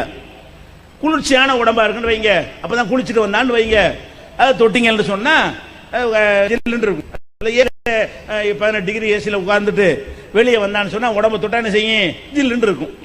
அப்போ ஒரு மனிதனுடைய இந்த உடம்புடைய ஸ்பரிசம் இருக்கு, அதுல இருந்து என்ன கிடைக்கும் என்று கேட்டால், வெப்ப தரலாம், தொட்டால் குளிர்ச்சியை உணரலாம், இதுதான் அதுல இருந்து கிடைக்கும். இவன் என்ன செய்யறான்னு கேட்டா, அஜர்த்த தொட்டி எனக்கு பவர், ஒரு காரியத்தை ஆரம்பி அப்படி தொட்டுட்டு போய் ஆரம்பி ஏற்றில் வரான் பவர். அதுக்கு பிறகு அவர் கையினால் ஒரு தரணும்னு வைங்களேன், இவனுடைய கடை சாவிய அவர் கையில கொடுத்துட்டு, அஜர்த்தன் சாவியை தாங்க, ஏன்டா ஒன்றதான் சாவி இருக்கு, எவனாச்சும் கிறுக்கு போய் செய்ய ஒன்ட்ட சாவி இருக்குது, போய் திறக்க வேண்டியதான், இருக்கிற சாவியை கொடுத்துட்டு தாங்கங்கிறான். எதுக்கு தாங்கங்கிறான்? அந்த சாவியை அவர் தொட்டுப்பட்டு தருவார்ல, அவர் பவரை ஏத்திடுறாரு. இதுல அந்த சாவியில் அவர் கைப்பட்டால் வேறையா போயிடும். அந்த மனிதனுடைய உடம்பு மனித உடம்பு அல்லன்னு நினைக்கிறீங்க, மனிதனுடைய அறிவும் அப்படி நினைக்கிறீங்க. இந்த மனிதனுடைய அறிவு மனித அறிவு இல்லைன்னு நினைக்கிறீங்க, வழிபடுறீங்க. மனிதனுடைய உடம்பு மனித உடம்பு அல்ல. முசாபா பண்ணுவாங்க, எப்படி பண்ணுவாங்க, என்னடா பண்றாங்க? ஒரு முசாபா மார்க்கத்தில் இருக்கு, எதுக்காக வேண்டி? தீண்டாமை ஒழிக்கிறதுக்காக வேண்டி. முசாபா கை கொடுக்கறோம்ல, எதுக்காக வேண்டி? ஒரு ஜாதி வச்சிருக்கிறாங்க, என்ன தொடாதே, நெருங்காதே, பெருமனை சலான்னு சொல்லிட்டு போயிடலாம். இஸ்லாத்தில் நமக்கு என்ன சொல்லப்பட்டிருக்கு? முசாபா. முசாபா என்ன? அவன் கையை நீட்டுவான், நான் கையை நீட்டுவான், 2 பேரும் கை கொடுத்தல், கை குலுக்குதல் இருக்குல்ல. இந்த முசாபா என்பது மார்க்கத்தில் உள்ள விஷயம். அது எதுக்கு உள்ள விஷயம்? ஏன் பறக்கத்தை அவனுக்கு ஒட்டுறதுக்காக வேண்டியா? அவன் பறக்கத்தை நான் எடுத்துக்கிறதுக்காக வேண்டியா? என்னதுக்கா? அவனுடைய பவரை நான் வாங்கிக் கொள்வதற்கா? அதுக்கு இல்ல முசாபா. முசாபா என்னது? எங்களுக்கு வந்து தீண்டாமை கிடையாது, ஜாதி கிடையாது, ஒருத்தன் தொடாத நீங்க விளக்குறீங்களா, அது எங்க இஸ்லாத்தில் கிடையாது. கையை கொண்டா, உங்கையும் நான் தொடுவேன், எல்லாரும் நான் தொடுவேன், லாமசா அப்படின்னு சொல்வதற்காக வேண்டி இது முசாபா. இவ்வளவுதான் இருக்குது. இந்த முசாபகா நான் பார்த்த வரைக்கும், நான் பார்க்கிறேன், ஒருத்தர் செய்ய மாட்டேங்கிறாங்க, அச்சத்து தான் செய்யலாம். முசாபா பெருநாளைக்கு தொழுவ போற அம்புட்டு மக்கள் இருக்கிறாங்க, அம்புட்டு மக்களை ஒருத்தர் சந்திக்கிறீங்க, கையை கொடு சந்திக்கிறீங்கள, அதை செய்யாம அஜர்த்து பயான் பண்ணி இறங்குவார்ல, சுத்தி வளைச்சிருவாங்க. ஏன் அவர்கிட்ட மட்டும் கொடுக்குற? எதுக்கு அவர் சொல்ற? அவர் பயான்லாம் பண்ணி பவரை ஏற்றிட்டாராம், அந்த பவர் உங்களுக்கு செலுத்த போறாராம், அதான் அர்த்தம். அப்படி இல்லை, ஆனால் அவரை மட்டும் கை கொடுக்க வேண்டிய தேவை என்ன வந்துச்சு? பயான் பண்ணார கேட்டே போயிட்டு இருக்க வேண்டியதானே. என்ன இவங்க நினைக்கிறார்கள் என்று கேட்டால், அவர் கையை தொட்டால் புண்ணியம், பாக்கியம், பரக்கத்து, அவர் தொட்டதை தொட்டால் பரக்கத்து, அவர் தொட்டதை தொட்டால் பரக்கத்து, இப்படி எல்லாம் நினைக்கிறானுவ. இன்னும் சொல்ல போனா அதுல 10 வைங்க, ஒரு அஜர்த்து இருக்காரு, இது ஒன்று பறக்கத்தை உங்களுக்கு தந்துடுறாரு. அல்லது ஒரு அஜர்த்து போர்வை பத்திருப்பாரு, செத்துட்டாரு. இந்த போர்வைக்கு என்ன செய்வாங்கன்னா அலைவாங்க. இதுக்கு அதில் ஒரு சின்ன பீஸுக்கு ஸ்டாம்ப் சைஸ் கிடைக்காதா, அதுக்கு ஏலம் போனாங்க. 10,000 20,000 கொடுத்து அதை வாங்கிட்டு போவாங்க. அதை வாங்கிட்டு போனா அது நிறைய பேர் கொடுக்க பத்தாது. அப்ப என்ன செய்வாங்க, அந்த போர்வை தண்ணியில் ஊற வச்சு சின்ன பீஸை அந்த தண்ணி எடுத்து கொடுப்பாங்க. எப்படி இவர் அணிஞ்சிருந்த புடவை அவ்வளோ வேறு வேறு எல்லாம் அடங்கியிருக்கும்ல, அந்த அந்த கிருமிகள்லாம் உள்ள போர்வை, அந்த போர்வை துண்டு துண்டு ஆக்கி அந்த போர்வை தொட்டா பறக்கத்துங்கிறான். நிறைய பேருக்கு தொட முடியல என்று சொன்னா அதை கொண்டு தண்ணியில் போட்டு விட்டு என்ன செய்யறான், ஆளுக்கு ஒரு ஸ்பூன் எடுத்து குடிக்கிறான். இதெல்லாம் என்ன கடை, எங்க அவர்கிட்ட என்ன பவர் வந்துச்சப்ப? மனுஷனை தவிர வேற ஒன்றா இருந்தார் அவரு? மனிதனை தவிர வேற ஒரு பொருள் அவர் இருந்தார் அவரு? அவர்கிட்ட என்ன கையில உள்ளது என்ன? உன் கைக்கு அவர் கைக்கு என்ன வித்தியாசம்? ஒரு வித்தியாசம் கிடையாது. அப்ப அவர்கிட்ட கையில என்னமோ பவர் நினைக்கிறீங்க. என்ன கையில பவரை நீ கண்டுவிட்டாய்? கையில இருந்து பெரிய கோடீஸ்வரனுங்க, கோடீஸ்வரன் போய் இந்த செக்குமார்கள் சொல்றவன்ட்ட போய்கிட்டு பெருநாளைக்கு போய் கியூல நிப்பானுவோம். என்னத்துக்கு நிக்கிறான்னு கேட்டா, ஒவ்வொருத்தனும் 1000 ரூபாய் தாள் ஒரு கட்டு வச்சிருப்பாங்க. அப்ப இப்ப 1000 ரூபாயில 2 கட்டு கொடுக்குறாங்களா, 2000 ரூபாய் கட்டு கொடுக்க தெரியல. 1000 ரூபாய் கட்ட தூக்கிட்டு போயிருவாங்க. 1000 ரூபாய் கட்டினா என்னாச்சு? 10,000 ரூபாய்ச்சா? 1 லட்சமா? 100,000 1 லட்சம். 1 லட்ச ரூபாய் கொண்டு போவாங்க அஜர்த்திட்ட, யார்கிட்ட? ஷேக்கிட்ட கொண்டு போனோன்னு அவர் என்ன செய்வார்னு கேட்டா, 10 ரூபா காசு இருக்குல்ல நாணயம், அதை வச்சிருப்பாரு. அதை என்ன செய்வார்னா கொடுப்பார். இந்த 10 ரூபாய் வாங்கிட்டு 1 லட்சம் கொடுத்து வந்துடுவாங்க. 1 லட்ச ரூபாய் கொடுத்து விட்டு, இது 1 லட்சம் சாதாரண மதிப்பு இல்லாதான், இது பவர் ஏத்தன 10 ரூபாய். இது அஜர்த்த கையில தொட்டு தர்றாருல, இவன் 10 ரூபாயை கொடுத்து 1 லட்சம் அடிக்கிறான். சம்பாதிக்கிறதுக்கு இதுக்கு நிகரான டெக்னிக்கே கிடையாது. சம்பாதிக்கிற இவன் அயோக்கிய பயலா, இவன் நல்லவனா? அப்ப மக்களுடைய அறியாமை பயன்படுத்தி அதுக்கு தகுந்த மாதிரி இருப்பாங்க. பக்தோட வாங்க, இல்லாட்டி பவர் இருக்காது சொல்லி இப்படி வாங்குவாங்க. 1 லட்ச ரூபாய் கொண்டே காலடியில் வச்சுட்டு அந்த 10 ரூபாய் வாங்கிட்டு போறாங்க. இது என்ன? நீ அவனை எங்க கொண்டே வச்சிருக்கிற? அவன் கையில் வேண்டா, அவனை கூட்டிட்டு வா, நம்ம லேபுக்கு டெஸ்ட் கொண்டு போவோம். அவன் கையில் ஏதாவது வருதான்னு பார்ப்போம். அவன் கையில் உள்ள வேர்வை அழுக்கு அதுதான் ரிசல்ட் வருமே தவிர, அவன்கிட்ட என்ன பவர் ஏறி அவர் கைப்பட்ட 10 ரூபாய் கொண்டுட்டு வா. அவர் கைப்படாத பேங்க்ல தொடாத ஃப்ரெஷ்ஷா மூட்டையில் அவர் தருவான்ல, அந்த 10 ரூபா எடுத்துட்டு போவோம். ரெண்டையும் டெஸ்ட் பண்ணுவோம். என்ன டிஃபரெண்ட் இருக்கு? ஒண்ணுமே இருக்காது. இவன் ஒன்னும் ஏத்தியே இருக்க மாட்டான், ஒரு பவருமே இருக்காது. என்னது? அவர் கையால் தொட்டு 10 ரூபா வாங்குவதும் அவர் கையால் தொடாத 1 லட்சம் ரூபாயும் சமம் இல்லை. இது பெருசு, அது சின்னது. அது என்னது? அவனை காலை தொடுறது, கையை தொடுறது, காலை கழுவி தண்ணியை குடிக்கிறான். அது சொல்லுங்க. நாகூர்ல எல்லாம் போனீங்கன்னா இந்த ஷைத்தான் அஜர்தான் ஷேகுமார்களாம், இஸ்லாத்தின் பெயரை கெடுத்து வந்த கோடாரி காம்புகள் என்ன செய்யறாங்க? ஷேகுமார்னு வந்துடுறான். அவனுக்கு பாத பூஜை செய்வாங்களே பிற மத, அந்த மாதிரி அவனுடைய கால்களில் தாம்பலத்தை கீழே வைத்து அந்த கால்களை பாதத்தை கழுவி விட்டு அப்புறம் அவன் காலை எடுத்த பிறகு அந்த தண்ணீரை எடுத்து ஸ்பூனா எடுத்து குடிக்கிறான். வெக்கமா இல்லை உங்களுக்கெல்லாம்? இஸ்லாம் இருந்து கொண்டு இதை ஒரு புனிதம் நினைக்கிற அளவுக்கு ஒரு அறிவுள்ள செய்வானா? மார்க்கமா விட்டு ஒரு அறிவுள்ள எவனா சொல்லுவான? ஒரு மனுஷனுடைய காலக்கழுவுட தண்ணி இதுல என்னடா இருக்கும்? அப்ப அவனுக்கு அவனை பெரிய மான்கிற எந்த பாத்திரத்தில் என்னத்தை கண்ட ஒண்ணு செய்யும். ஒண்ணு அதுல உள்ள பவரை கண்ணு காட்டு, இல்லன்னா ஒரு ஹதீஸ அல்லாஹ் சொல்லிட்டு ஏத்துக்குறோம். அல்லாஹ் இந்த மனுஷனுடைய காலை கழுவி குடிங்கன்னா என் எஜமானவன் கேள்வி கேட்க ஆதம் அலைஹிஸ்ஸலாத்தை போய் சைதா பண்ண சொன்னான். எதுக்காக வேண்டி? மலக்குகளுக்கு. அவர் சிரமடைந்தார். அது கட்டளை. அல்லாஹ் கூடாது பணிய சொன்னா இப்ப சொல்லட்டான்ல, அல்லாஹ் இப்ப எனக்கு சொல்லட்டும். நீ போய் நாகூர்ல கடையா கடண்டு கிடக்குற நானா இருப்பேன், அவனுக்கு பயந்தானே நான் எல்லாம் செய்யாம இருக்கிறேன். அவனே பர்மிஷன் கூட எனக்கு என்ன இருக்கு? அது தப்பு இல்லை. இறைவன் என்னை படைத்தவன் சொல்லட்டும், எது வேண்டாலும் அதை நான் செஞ்சு கொள்ளலாம். இது உனக்கு எவன் சொன்னான்? காலக்கழுவு சொல்லி. இவன் மகான் உனக்கு சொன்னவன் யாரு? அவன் காலில் பவர் இருக்குன்னு சொன்னவன் யாரு? ஒருத்தன் சொல்லவே இல்லை. அப்ப நீங்களாவது ஒரு கற்பனை பண்ணி அதுக்கு பவர் இருப்பதாக ஏற்றி கொண்டு அதை போய் நீங்க கழுவி குடிச்சீங்கன்னா என்ன அர்த்தம்? இந்த மாவட்டங்களில் சென்னை, தஞ்சை, திருவாரூர், நாகை இந்த மாவட்டங்களில் பார்த்தீங்கன்னா சடப்பக்கின்னு வருவானோ அவளியா வாரிசு. சடப்பக்கிற பேர்ல சடை வச்சுக்கோங்க. சடைன்றால சைத்தாண்ட அர்த்தம். ஏன் சிரிக்கிற சொல்ல? ரசூல் அப்படி சொல்லியிருக்கிறாங்க. ஒரு ஆள் வர்றாரு, ரசூல்லா இருக்கும்போது ஒரு ஆள் வர்றாரு, அப்படி சட்டை அப்படி படம் தடையெல்லாம் சீவாம சடப்பச்ச மாதிரி ஒருத்தர் வர்றாரு. அப்ப கேட்கிறாங்க, அம்மா எஜுது மாயு சக்கினுபிகி ராசகு, என்ற தலைய படிய வாறு சீவ ஒண்ணு உனக்கு கிடைக்கலையா? நீ சைத்தான் போல வருகிறாயங்கிறாங்க. செய்தா மாதிரி வர்றியடா, இதுக்கு பதிலா எண்ணெய் தேய்ச்சி சீவி சிங்காரிச்சிட்டு வாடாங்கிறாங்க. அப்ப எண்ணெய் தேய்க்காம சீவாம ஒருத்தன் பரட்டையா தெரிஞ்சு அவனுக்கு பேர் என்னது? ஷைத்தான். ஷைத்தான் இப்படிதான் இருப்பான் ரசூலுல்லாஹ் சொல்லிட்டாங்க.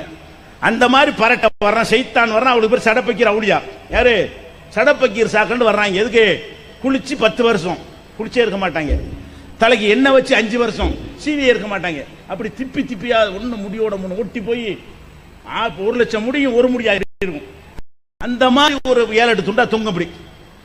இவனை கூட்டிட்டு அவுளியான்னு கூட்டிட்டு வந்து கையில வந்து ஒரு 2 இன்ச்சுக்கு நகம், அது உள்ள அவ்வளவு சரக்கு இருக்கும். நகத்தை வெட்ட மட்டும் இருக்க மாட்டாங்க. அப்படி குளிக்கவும் மாட்டாங்க. நாத்தம் நார முடியாது. ஒரு போன மாசம் ஒன்றும் போட்டிருப்பாங்க.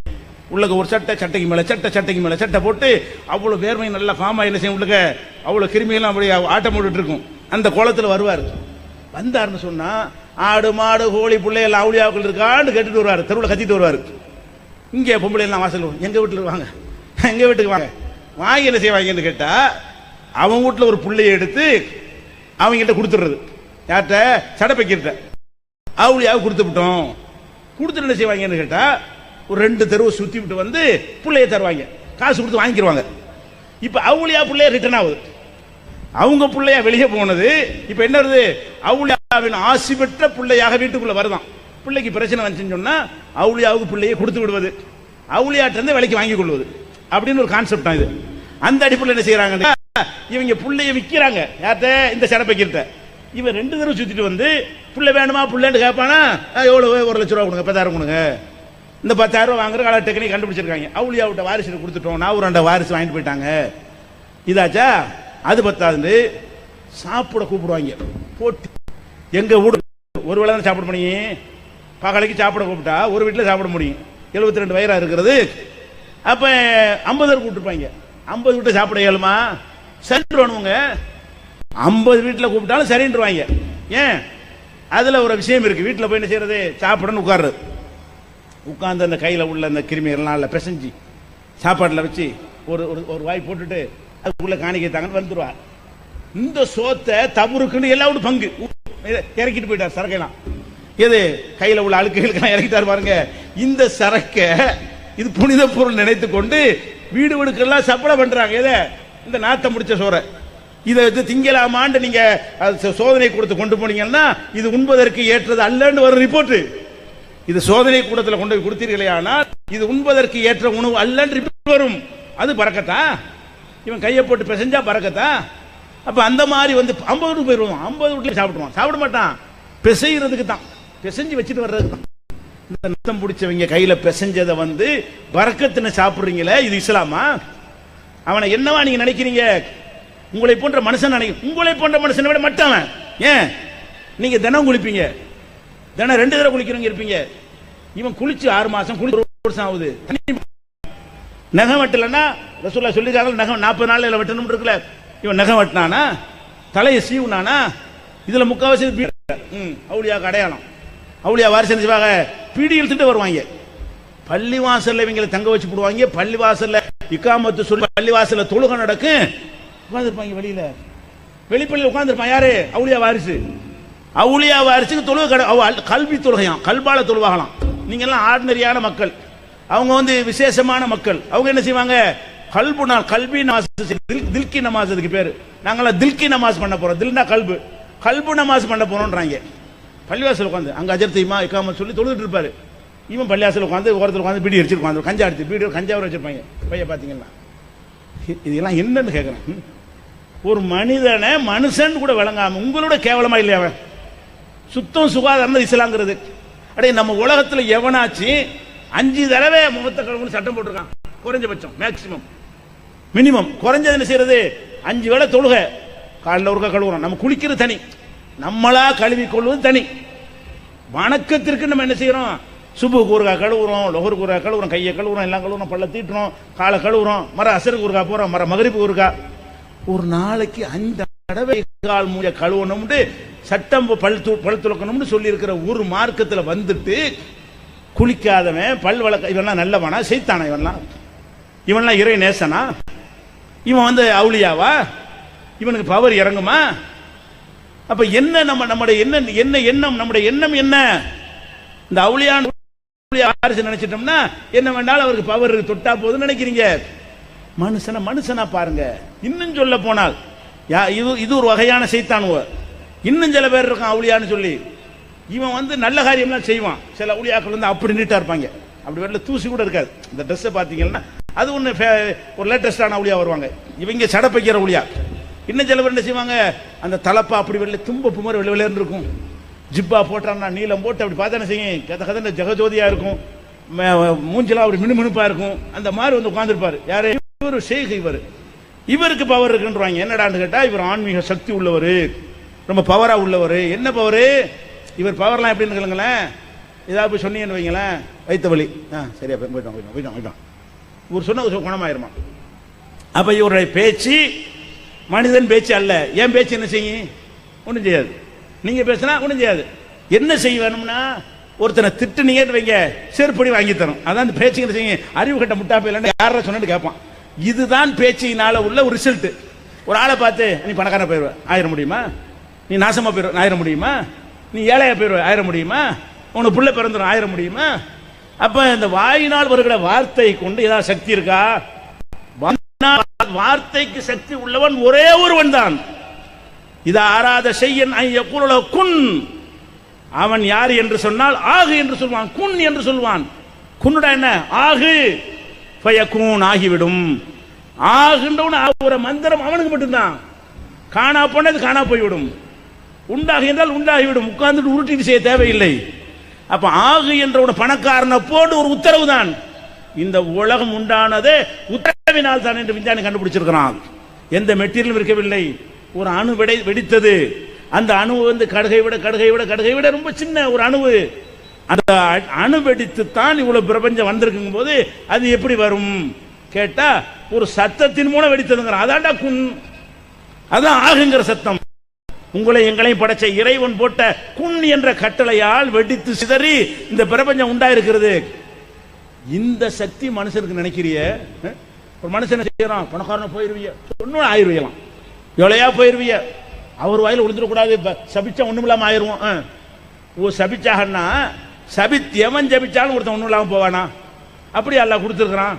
ஒரே ஒருத்தனுடைய சாபத்துக்கு தான் பயப்படணும். யாருக்கு பயப்படணும்? ரசூல் ஸல்லல்லாஹு அலைஹி வஸல்லம் சொல்றாங்க, இத்தகி தாவத்தல் மظلوم, பாதிக்கப்பட்டவனுடைய பிரார்த்தனைக்கு அஞ்சிக்கொள். இப்ப நான் ஒருத்தன் அநியாயம் அடிச்சு விட்டேன், என் பக்கம் நியாயமே இல்லை, அவன் கையேந்து நான் அழிஞ்சிருவேன். ஏன்? அவன் பலவீனமா இருக்கிறான், அடிச்சுக்கிறேன், பின்றேன், ரொம்ப கொடுமைப்படுத்துறேன், சொத்தெல்லாம் பறிச்சுக்கிட்டேன், அவனுக்கு சொல்லனால துன்பத்தை போட்டுட்டே இருக்கிறேன். அவன் என்ன செய்யறான்? யாரெல்லாம் என்ன கேட்க ஆள் இல்ல, அரசாங்கம் உதவ மாட்டேங்குது, எல்லா பேரும் அவனுக்கு சப்போர்ட் பண்றாங்க, யாரெல்லாம் நீ பாத்துக்க அப்படின்னு சொன்னால் நான் முடிஞ்சேன். ஏன்? ரசூலுல்லாஹ் சொல்றாங்க, ஃபஇன்னஹு லைஸ பைனஹா வ பைனல்லாஹி ஹிஜாப், அந்த பிரார்த்தனைக்கும் அவனுக்கும் இடையில் எந்த திரையும், அல்லாஹ்வுக்கு இடையில் திரை கிடையாது. பிரார்த்தனை செஞ்சா பாதிக்கப்பட்டான் பாருங்க, நம்மளால் அநியாயத்துக்கு உள்ளானான ஒருத்தன், அவன் பத்வா செய்தானையானால் உடனே ஏற்கப்படும். தடை கிடையாது, திரை கிடையாது. உடனடியா அல்லாஹ் இதுக்கு தான் பயப்படணும். எதுக்கு பயப்படணும்? எவனையும் அடிச்சிடக்கூடாது, எவன் சொத்தை எடுத்துடக்கூடாது, யாருக்கு அநியாயம் பண்ணிடக்கூடாது, வானகண்ட மோசடி பண்ணிடக்கூடாது. அவன் பாதிக்கப்பட்டவன் பொறுமை இழந்து, ஒரு கணக்குக்கு மேல பொறுமை இழந்து, யாரெல்லாம் நீ பாத்துக்க கையேந்தினால் முடிஞ்ச அவ்வளவு. நபிகள் நாயகம் ஸல்லல்லாஹு அலைஹி வஸல்லம் அவர்கள் மக்காவிற்கு பொழுது காபத்துல்லாஹ்வை தொழுவாங்க.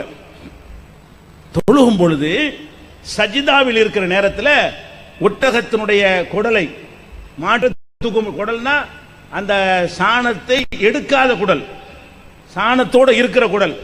ஆட்டு குடலை ஒரு மனுஷன் தூக்க முடியாது. மாட்டு குடல் அதை விட பெருசா இருக்கும், ஒட்டக குடல் அதை விட பெருசா இருக்கும். ஒட்டகத்து குடலை 4-5 பேர் தூக்கிட்டு வந்து உள்ள அந்த சரக்கெல்லாம் சாணம் எல்லாம் இருக்கக்கூடிய குடலை கொண்டு வந்து சஜிதாவில் இருக்கிற போது தலையில கொண்டா வச்சிடறாங்க. ரசூலுல்லாஹ் தலையில சஜிதாவில். அவங்க யாரும் அநியாயம் எதுக்கு பழி வாங்குறது, அவங்க யாரும் எந்த துன்பம் செஞ்சதில்லை. அவரை அழிக்கிறதுக்காக வேண்டி, துன்பப்படுத்துறதுக்காக வேண்டி அந்த ஒட்டகத்தினுடைய குடத்தை கொண்டு வந்து வச்சுக்கிறாங்க, கழுத்துல வைக்கிறாங்க. அப்ப எந்திரிக்க முடியல, தலையை நிமித்தி விட்டுட்டு ரசூல் ஸல்லல்லாஹு எழுந்திருக்க முடியவில்லை. கைகொட்டி சிரிக்கிறாங்க. இந்த ஒட்டக குடலை வைத்து விட்டு கைகொட்டி எல்லாம் செய்யறாங்க, சிரிக்கிறாங்க. உடனே ஃபாத்திமா நாயகி அவங்க கேள்விப்பட்டு ஒடியாடுறாங்க வீட்டில இருந்து. மக்காவுக்கு நடந்தது, மதீனாவுக்கு போறதுக்கு முன்னாடி அடக்கப்பட்டு ஒடுக்கப்பட்டு இருந்த காலத்தில் நடந்த ஒரு சம்பவம். மதீனாவில் வந்த பிறகு அவங்க தான் ராஜா. உலகமே பயப்படும். அது ஒரு விஷயம். அப்ப பாத்திமா நாய் வந்து அவங்க சேர்ந்து இருந்து டிக்கெட் அந்த ஒட்டகக்குள்ள தள்ளி விட்டுட்டு அப்புறம் ரசூலுல்லாஹ் தலையை நிமித்தி தூக்கிட்டு வந்தாங்க. அப்ப என்ன செஞ்சாங்க? அல்லாஹும்ம அலைக பி குரைஷ், யா அல்லாஹ் இவங்களை உன்னிடத்தில் ஒப்படைத்து விட்டேன். அதுல யார் யாரெல்லாம் இருந்தாங்களோ பேரை சொல்லி, யா அல்லாஹ் இவங்களை நீ பாத்துக்க, உத்துபாவை நீ பாத்துக்க, ஷைபாவை நீ பாத்துக்க, நான் ஒன்னும் செய்ய மாட்டேன். அந்த மனம் எரிந்து நொந்து பாதிக்கப்பட்டு பெரும்பாலும் சபூர் செய்வாங்க. தொழுதுட்டு இருக்க அதையும் பார்க்காம, ஒரு சாணம்னு நினைத்த அதையும் பார்க்காம, அல்லாஹ்வுடைய ஆலயம் கஅபா அந்த புனிதத்தையும் பார்க்காம, எனக்கு யாரு அகற்றுவதற்கு ஆள் இல்லைன்னு தெரிந்து கொண்டு என் தலையில வச்சு துன்பப்படுத்தும் போது எவ்வளவு வேதனைக்கு அவங்க ஆயிருப்பாங்க. அந்த வேதனையுடைய கொந்தளிப்புல சொல்றாங்க, அல்லாஹும்ம அலைக்க பி உத்துபா, உத்துபாவை நீ பாத்துக்க, ஷைபா பாத்துக்கன்ட்டாங்க. இந்த சம்பவம் நடக்கும்போது இப்னு மஸ்ஊதுங்கிற ஒரு சஹாபி அவர் அந்த வேடிக்கை பார்த்துட்டு இருக்கிறாரு. அவர் சொல்றாரு, ரசூல் ஸல்லல்லாஹு அலைஹி வஸல்லம் அவர்கள் யார் பேரையெல்லாம் சொன்னார்களோ, நீ சொன்னாங்கல்ல, இவர்கள் எல்லாம் பத்ர் போர்க்களத்தில் வேறற்ற மரங்களாக வெட்டி வீழ்த்தப்பட்டதை நான் பார்த்தேன், என் கண்களால் பார்த்தேன். யார் பேரை நீ பார்த்துக்க என்று அல்லாஹ்விட துஆ செய்தார்களோ அந்த துஆவை ஏற்றுக்கொண்டு அத்தனை பேரையும் வேறற்ற மரங்களாக பத்ர் போரில் அல்லாஹ் வீழ்த்தினான், நான் பார்த்தேன். இதுக்கு பயப்படணும். எதுக்கு பயப்படணும்? இது ரசூலுக்காக கிடையாது, ரசூல் பத்வாவுக்காக கிடையாது. இன்னும் சொல்ல போனா, ஒரு உம்மு சலமா அவங்க ஒரு வளர்ப்பு பிள்ளை ஒரு பிள்ளைய வச்சிருந்தாங்களா, அதை ரசூலுல்லாஹ் திட்டிடுவாங்க, சபிச்சிருவாங்க. சபிச்ச உடனே அவங்க ஏன் இந்த பிள்ளைய சபிச்சியலாம்ல அப்படின்னு சொல்லி அவங்க சேர்ந்துருவாங்க. அப்ப ரசூலுல்லாஹ் சொல்லுவாங்க, உனக்கு தெரியாதா, நான் அல்லாஹ்விடத்தில் ஒரு உறுதிமொழி வாங்கியிருக்கிறேன், நான் கோபத்தில் யாரையாவது சபித்து விட்டால் யாரெல்லாம் நீ ஏத்துக்கிறாதே, விளையாட்டை எடுத்துக்க என்று நான் அல்லாஹ்விடத்தில் உறுதிமொழி எடுத்து விட்டேன், நான் ஒரு சபிச்சாலும் உனக்கு ஒன்று ஆகாது போன்ட்டாங்க. அப்ப ரசூலுல்லாஹ்வே வந்து நீ நாசமா போன்னு சொன்ன ஆக மாட்டோம். ஏன் ரசூலுல்லாஹ் இந்த கோரிக்கை அல்லாஹ்ட்ட கேட்டு எப்ப ஆகும்? ரசூலுல்லாஹ்வுக்கு தனிப்பட்ட முறையில் அநீதி இழைத்து அந்த பாதிப்புல கொந்தளிச்சு போய் நொந்து போய் அதை செய்தால் ஏற்றுக்கொள்ளப்படுமே தவிர வேற மகானு பெரியார் அதெல்லாம் கிடையாது. பெரியார் துவா சென்ன அதெல்லாம் ஒண்ணுமே கிடையாது. யாராலையும் உங்க நாசமா போன்னு சொன்னா உன் நாசமா ஆயிர மாட்டீங்க, நல்லா ஆயிரு சொன்னா நல்லா ஆயிர மாட்டீங்க. அவன் மனுஷன், அதுக்கு நீங்களே அல்லாஹ்ட்ட கேட்டு போயிடலாம். அவன் மூலமா கேட்பதற்கு பதிலாக நீங்களே நேரடியாக அல்லாஹ்விடத்தில் என்ன செய்ய முடியும்? கேட்டுவிட முடியும். அப்ப இந்த சாபம் இதெல்லாம் கிடையாது. நீங்க என்ன நினைக்கிறீங்க? அந்த மகான் சொன்னாலே நடந்துரும், நல்லா நல்லா இருப்பீங்கன்னு ஒரு வார்த்தை தான். இன்னும் சொல்ல போனா, உங்க பகுதியில் நாங்க இருந்தால் கதை சொல்றேன். இந்த மஞ்சக்கொள்ளன்னு ஊர் இருக்கு நாகப்பட்டினத்து பக்கத்துல. மஞ்சக்கொள்ள பாவா யார்? யார்? சிபிலியா? சிபிலி காக்காவா? சிபிலின்னு ஒருத்தர் இருந்தார், சிபிலி பாவா. அந்த சிபிலி பாவா உயிரோடு இருக்கிற காலத்தில் நாங்க இங்க இருக்கிறோம். வழங்குதா? அந்த பாபாங்கிறவர் யாரு? அவர் ஒரு மரகலண்ட ஒரு லூஸ், அவர் ஒரு அரை பைத்தியம். அவர் பைத்தியமா அங்கிட்டு ஓடிட்டு இருக்கிறாரா, அவர்கிட்ட போய் ஆசி வாங்க பொம்பளை முறையெல்லாம் போகும். அவர் நீங்க வந்ததும் தெரியாது போனதும் தெரியாது. அந்த நேரத்தில் என்ன செய்வார்? வாயில் வந்து ஏதாவது திட்டு ஆசி வாங்கிட்டு அதான் ஆசியம். அப்படி சந்தோஷமா திரும்பி வருவாங்க. எந்த அளவு ஆயிட்டான்னு பாருங்க. அப்ப கிறுக்கன் பைத்தியக்காரன் பேசாதவன்லாம் இவங்க தப்சீர் உங்களுக்கு சொல்லிட்டாங்க போங்க, உங்களுக்கு சொல்லிட்டாங்க போங்க, அவரை வைத்து ஒரு கூட்டம் பிழைக்குது. அந்த மாதிரி நீடாமங்கலம் பாவா எல்லாம் இந்த மாவட்டத்தில் வந்து காசு சம்பாதிக்கிறது. எல்லா பாவாக்களும் என்னன்னு கேட்டா, இந்த தஞ்சை ஒருங்கிணைந்த தஞ்சையும் பாங்க. பழைய தஞ்சை இருக்குல்ல, நாகப்பட்டினம், திருவாரூர், தஞ்சாவூர்லாம் ஒரு தஞ்சையே இருந்துச்சு. நாங்கள் இந்த பகுதியில் இருக்கும்போது ஒரு தஞ்சாவூர் மாவட்டம் தான். நாகப்பட்டினம் தஞ்சாவூர் மாவட்டம் தான், திருவாரூர் தஞ்சாவூர் மாவட்டம் தான், தஞ்சாவூர் தஞ்சாவூர் மாவட்டம் தான். இப்போ அதை எடுத்துனா பிச்சு எடுத்துட்டாங்க. அந்த ஒருங்கிணைந்த பழைய தஞ்சை மாவட்டத்துக்குள்ளதான் அம்மூட்டு ஃப்ராடு இறங்குவாங்க. முஸ்லிம்களை ஏமாத்துறதுக்குள்ள எல்லா ஃப்ராடு தறிக்க புரியுது. 100 சாண்டு ஒருத்தர் வருவான், அந்த புறவாச்சேரி காலில் விழுந்து சைதா பண்ணுவானுவோம். புறவாச்சேரியில் 100 சாண்டு இருக்க வருவான் வைத்தியக்காரன். அவங்க அவளுடைய மகானு அவங்க ஆளில் விழுந்து என்ன செய்யறாங்க? அப்படி சைதா நெத்திய கொண்டு நிலத்து வைப்பாங்க. கதம் போஷன் பேரு, பாத பூஜை செய்யறது. இதுகளெல்லாம் இந்த இருக்கு. என்ன காரணம்?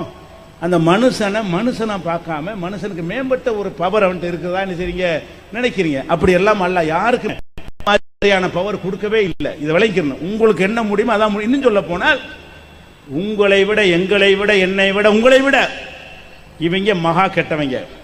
யாரு? இந்த ஷேகுன்னு சொல்லி உங்கள்கிட்ட வாங்குறான்ல, சேவை செஞ்சா பரவாயில்லை. இந்த ஷேகுன்னு சொல்ற எவனாச்சு உங்கள்கிட்ட வாங்காத ஒரு சீகு இருக்கிறானா சொல்லுங்க? அட நீ ஷேகு தானடா, உனக்கு தான் டைரக்டா பவர் இருக்குல்ல, எங்களுக்கெல்லாம் வாழ்க்கை நடத்துறதுக்கு 1000 ரூபாய் தேவைன்னா நீ ஒண்ணுமே இல்லை, தண்ணி குடிச்சிட்டு வாழ்ந்துருவீங்களா? உனக்கு தேவையில்லை தானே, நீ பவர்ஃபுல்லான ஒரு ஆள் தானே. எல்லா பயலும் காணிக்கை இல்லாம செய்ய கிடையாதுங்க. எந்த ஒரு செய்கை எடுத்துக்கொண்டாலும் அவனுக்கு காணிக்கை கொடுக்க வேண்டும், லட்சம் லட்சமா கொடுக்க வேண்டும், நல்ல வருசுவை உணவு சாப்பிட வேண்டும். அது இல்லாட்டி அவருக்கு தூக்கம் வராது. குஷன்ல தான் படுப்பாரு, வெறுந்தரில் போய் தூங்க முடியாது. நம்ம கட்டாந்தரில் போய் தூங்கிடுவோம். நமக்கு முடியும், அவருக்கு முடியுமா? முடியாது. அப்ப நம்ம கட்டுப்படுத்துற அளவுக்கு நாக்கை அவர் கட்டுப்படுத்தல, நம்ம கட்டுப்படுத்துற அளவுக்கு உடம்பை அவர் இல்லை. நம்மளுக்கு மேல அந்த உடம்புக்கும் சொகுசு அப்படி கேட்குது, நாக்கு அப்படி கேட்குது, காசு மேலே அப்படி அப்படி பேராசை இருக்குது. இவன் வந்து அவுளியாவா? என்னைக்காச்சும் இந்த நான் கேட்கிறேன், எந்த மதத்தில் உள்ள ஷேகா இருந்தாலும் சரி, மகானா இருந்தாலும் சரி, மக்களுக்கு கொடுத்து பாத்தீங்களா? வெள்ளம் வரும்போது இந்த ஷேகு 5 லட்சம் ரூபாய் தந்தார்னு ஒரு ஆள் லிஸ்ட் தாங்க பார்ப்போம். வெள்ளம், மழை, புயல், சுனாமி இந்த பகுதியெல்லாம் நல்லா சம்பாரிச்சான், அம்புட்டு புயல் சுனாமி இங்கே தானே வந்துச்சு. சுனாமிக்கு கொடுத்த ஷேகுமார் இந்த மகானை என்ன கொடுத்தான்னு கேளுங்க, என்ன கொடுத்தான்? கொடுக்க மாட்டான். ஏன்? அவன் கொடுப்பது அல்ல அவன் நோக்கம், எடுப்பது தான் நோக்கம். மக்கள்கிட்ட சுரண்டி சுரண்டி சம்பாதிக்கிறதுக்காக இந்த மதத்தை பயன்படுத்தி கொண்டிருக்கிறான். காரணம் என்ன? நீங்க வந்து தனி மனிதனை என்ன மாதிரி விளங்கணும் அப்படி விளங்கவில்லை. அல்லாஹ்வுடைய தூதர் அவர்கள் அந்த மாதிரி எப்பா சொன்னாங்களா? இல்ல. ஒரு அம்மா வர்றாங்க, துவா செஞ்சிருக்கிறாங்க. பிரச்சனை யாரும் சொல்லலாம், கண்ணு தெரியல, அவங்களுக்கு கண்ணு தெரியல, கண்ணு தெரியாம இருக்கிறதுக்காக வேண்டி யாரெல்லாம் நீங்க துவா செஞ்சு எனக்கு பார்வை வரணுங்க செய்யுங்க அப்படிங்கிறாங்க. அந்த அம்மா என்ன ரசூல் என்ன செய்றாங்கன்னா, நான் அல்லாஹ்ட்ட துவா செய்கிறேன், அல்லாஹ் ஏத்துக்கிட்டா ஏத்துக்கிறவான், ஆனாலும் நீ இதை சபூர் செய்து கொண்டால் உனக்கு மறுமையில் நல்லது அப்படிங்கிறாங்க. அந்த அம்மா என்ன சொல்லுதுன்னா, இல்ல நான் சபூரே செய்து கொடுக்கிறேன், இதுல ஒரு கயிறு அல்லாஹ் வச்சிருப்பான் அப்படின்னு சொல்லிவிட்டு எனக்கு வலிப்பு நோய் வருது, கண்ணு தெரியாம இருக்கிறேன்னா கை கால் வலிக்கும்ல, இழுப்பு வலுப்பு தானே ஊர்ல, வலிப்பு நோய் ஒண்ணு வரும். வந்த உடனே கீழே விழுந்துடுறேன், கீழே விழுந்து கை கால உதறும் பொழுது என் ஆடை விலகி விடுகிறது, அதற்கு நீங்க துவா செய்யுங்க, அது ஒண்ணு போறதுக்காக துவா செய்யுங்க அப்படி ரசூலுல்லாஹ்ட்ட கேட்கறாங்க. அப்ப ரசூல் ஸல்லல்லாஹு அலைஹி வஸல்லம் துவா செய்றாங்க. அதுக்கப்புறம் அந்த அம்மா வந்து அந்த பிரச்சனை வருவதில்லை, துவா செஞ்சாங்க. இப்ப அல்லாஹ்வுடைய தூதர் அவர்கள் இப்படி ஒரு துவா செஞ்சிருக்கிறாங்களே தவிர மந்திரத்தில் செய்ய எவ்வளவு கஷ்டங்களை வந்து சஹாபாக்கள் முறையிட்டு இருக்காங்க. முறையிட்டு என்ன செஞ்சாங்க? அவசரப்படுறீங்க, உங்களுக்கு முந்தி உள்ளவர்கள் என்ன பட்டாங்க தெரியுமா? துண்டு துண்டா கிழிக்கப்பட்டாங்க தெரியுமா? ரொம்ப தடுக்கப்பட்டாங்க தெரியுமா? தலையும் உடம்பு 2 துண்டா பிரிக்கப்பட்டாங்க தெரியுமா? அம் ஹசிபத்தும் அன் ததுகுலுல் ஜன்னா, சொர்க்கத்திற்கு லேசா போலாம் நினைச்சிட்டு இருக்கீங்களா? வலம்மா யாத்திக்கும் மஸல் உள்ளதீன ஹலவு மின் கப்லிக்கும், முன்னர் சென்ற சமுதாயத்தில் ஏற்பட்டது போன்ற துன்பங்கள் உங்களுக்கு வராம சொர்க்கத்துக்கு போனா நினைக்கிறீங்களா? மஸ்ஸத்துஹுமுல் பஸா வல் தர்ரா, அவங்களுக்கு வறுமையும் சிரமங்களும் ஏற்பட்டன. ஓ ஜுல்ஜுலு, ஆட்டுவிக்கப்பட்டார்கள். ஹத்தா யகூல ரசூல் வல்லதீனமாக மதா நஸ்ருல்லாஹ், அல்லாஹ்வுடையது எப்ப எப்ப என்று ஏங்கும் அளவுக்கு அந்த மக்கள் அலைக்கழிக்கப்பட்டார்கள். அதெல்லாம் வராம சாதாரண சொர்க்கம் போல நினைக்கிறீங்களா என்றுதான் அல்லாஹ் வசனத்திற்கு கேட்டானே தவிர பணக்கான ஒரு பேச்சம்பளத்தை ஒரு நாள் உணவு. அதான் அன்றைக்கு நிலைமை. வீடு இல்லை, பள்ளிவாசலே வீடு சஹாபாக்கள் நிலைமை. ஒரு செட்டுக்கு மறு சட்டை இல்லை சஹாபாக்கள் நிலைமை. அப்ப ரசூல் ஸல்லல்லாஹு அலைஹி வஸல்லம் எல்லாரையும் பணக்காரனாக்கும், அவங்களுக்கு ஒரு ஆடைக்கு மறு ஆடை இல்லாம இருக்கிறது. அப்ப போர்வையை போர்த்தி கொண்டு வாழ்ந்திருக்கிறார்கள். 3 நாளைக்கு அவங்க வீட்டில் அடுப்பு எரிஞ்சது இல்லை. ஆயிஷா நாயகி சொல்றாங்க, 3 நாளைக்கு எங்கள் வீட்டில் அடுப்பு எரிஞ்சதில்லை. எப்படி அடுப்பு எரியாம? இன்னமாகுமல் அஸ்வதான், தண்ணியும் பேரிச்சம்பழம் தான் சாப்பிட்டோம். அடுப்பு பத்தாம, ரொட்டி சுடாம, கறி சுடாம, குழம்பு வைக்காம, ரசம் வைக்காம, சாப்பாடே என்ன? பேரிச்சம்பழம் தண்ணீரை மட்டும் சாப்பிட்டு இருக்கிறோம்.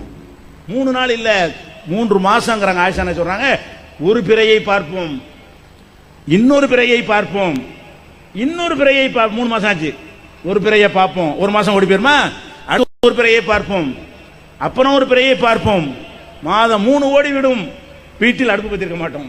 யார் சொல்றா? ஆயிஷா நாயகி சொல்றாங்க, 3 பிறைகள் கடந்து விடும், வீட்டில் அடுப்பு பத்திருக்க மாட்டோம். அப்ப என்ன காட்டுதெல்லாம்? அல்லாஹ்வுடைய தூதரா இருந்தாலும் பணக்காரனாக்கிற முடியாது, ரிஸ்க் கொடுக்க முடியாது.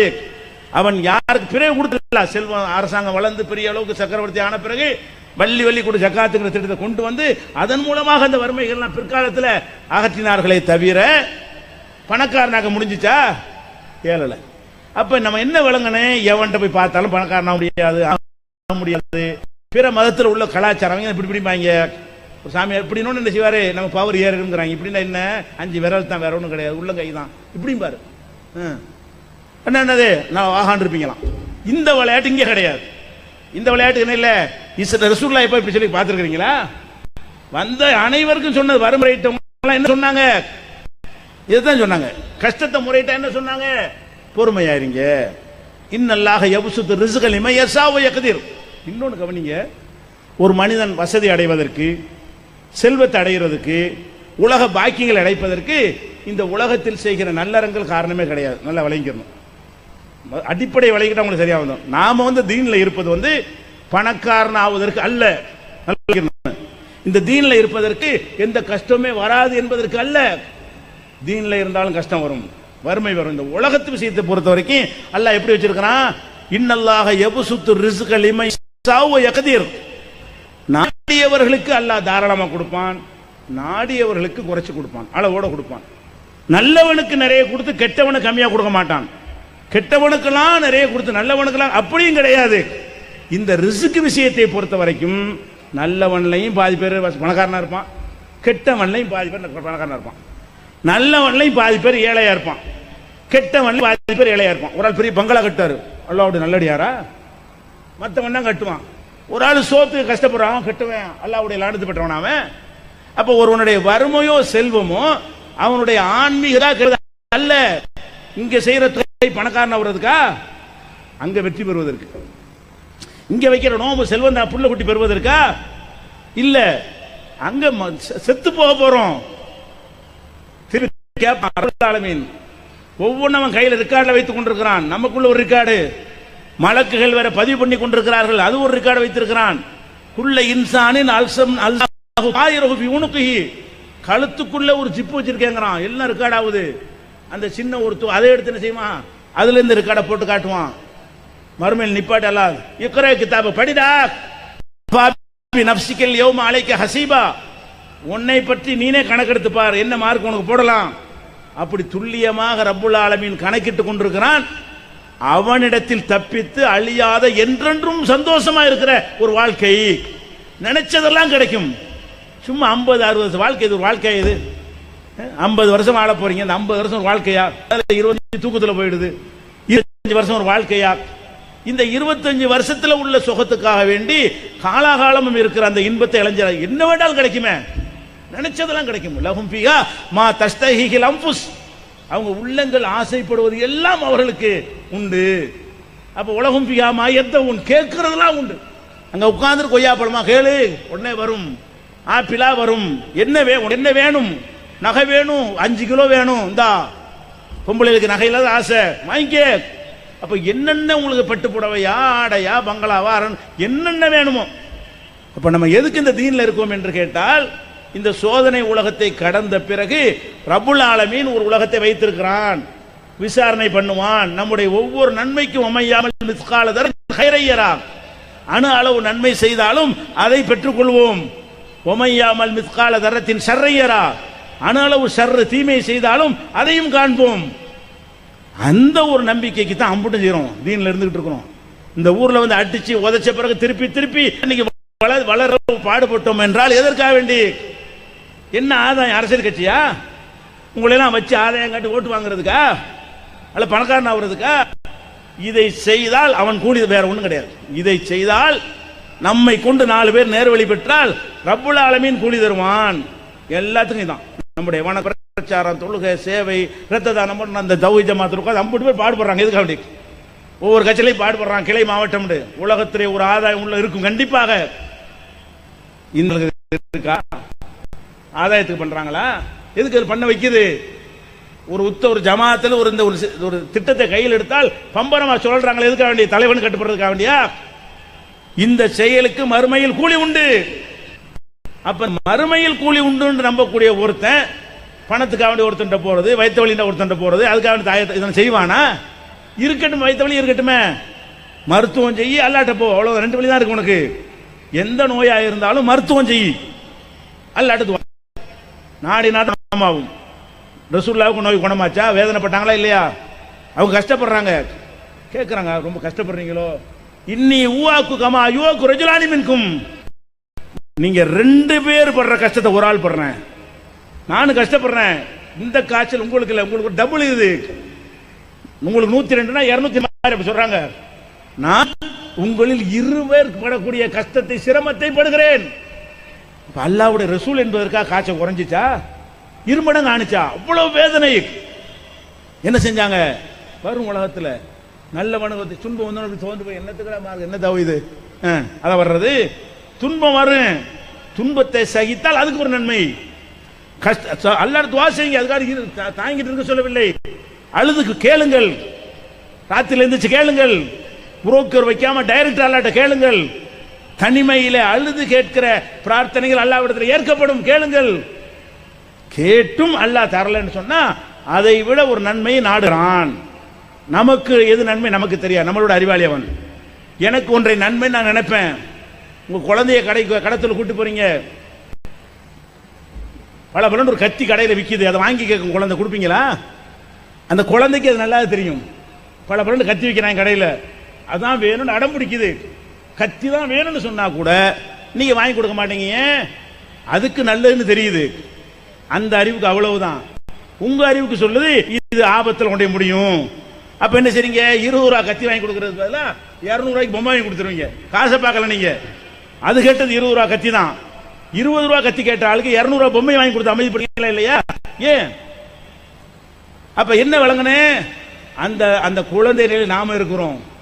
நமக்கு சில கஷ்டங்கள் வரும்போது இப்படி நம்ம நினைக்குவோம், இது அப்படி தந்தா நல்லா இருக்குமே, என்னை கோடீஸ்வரனாக்கணும் நல்லா இருக்குமே.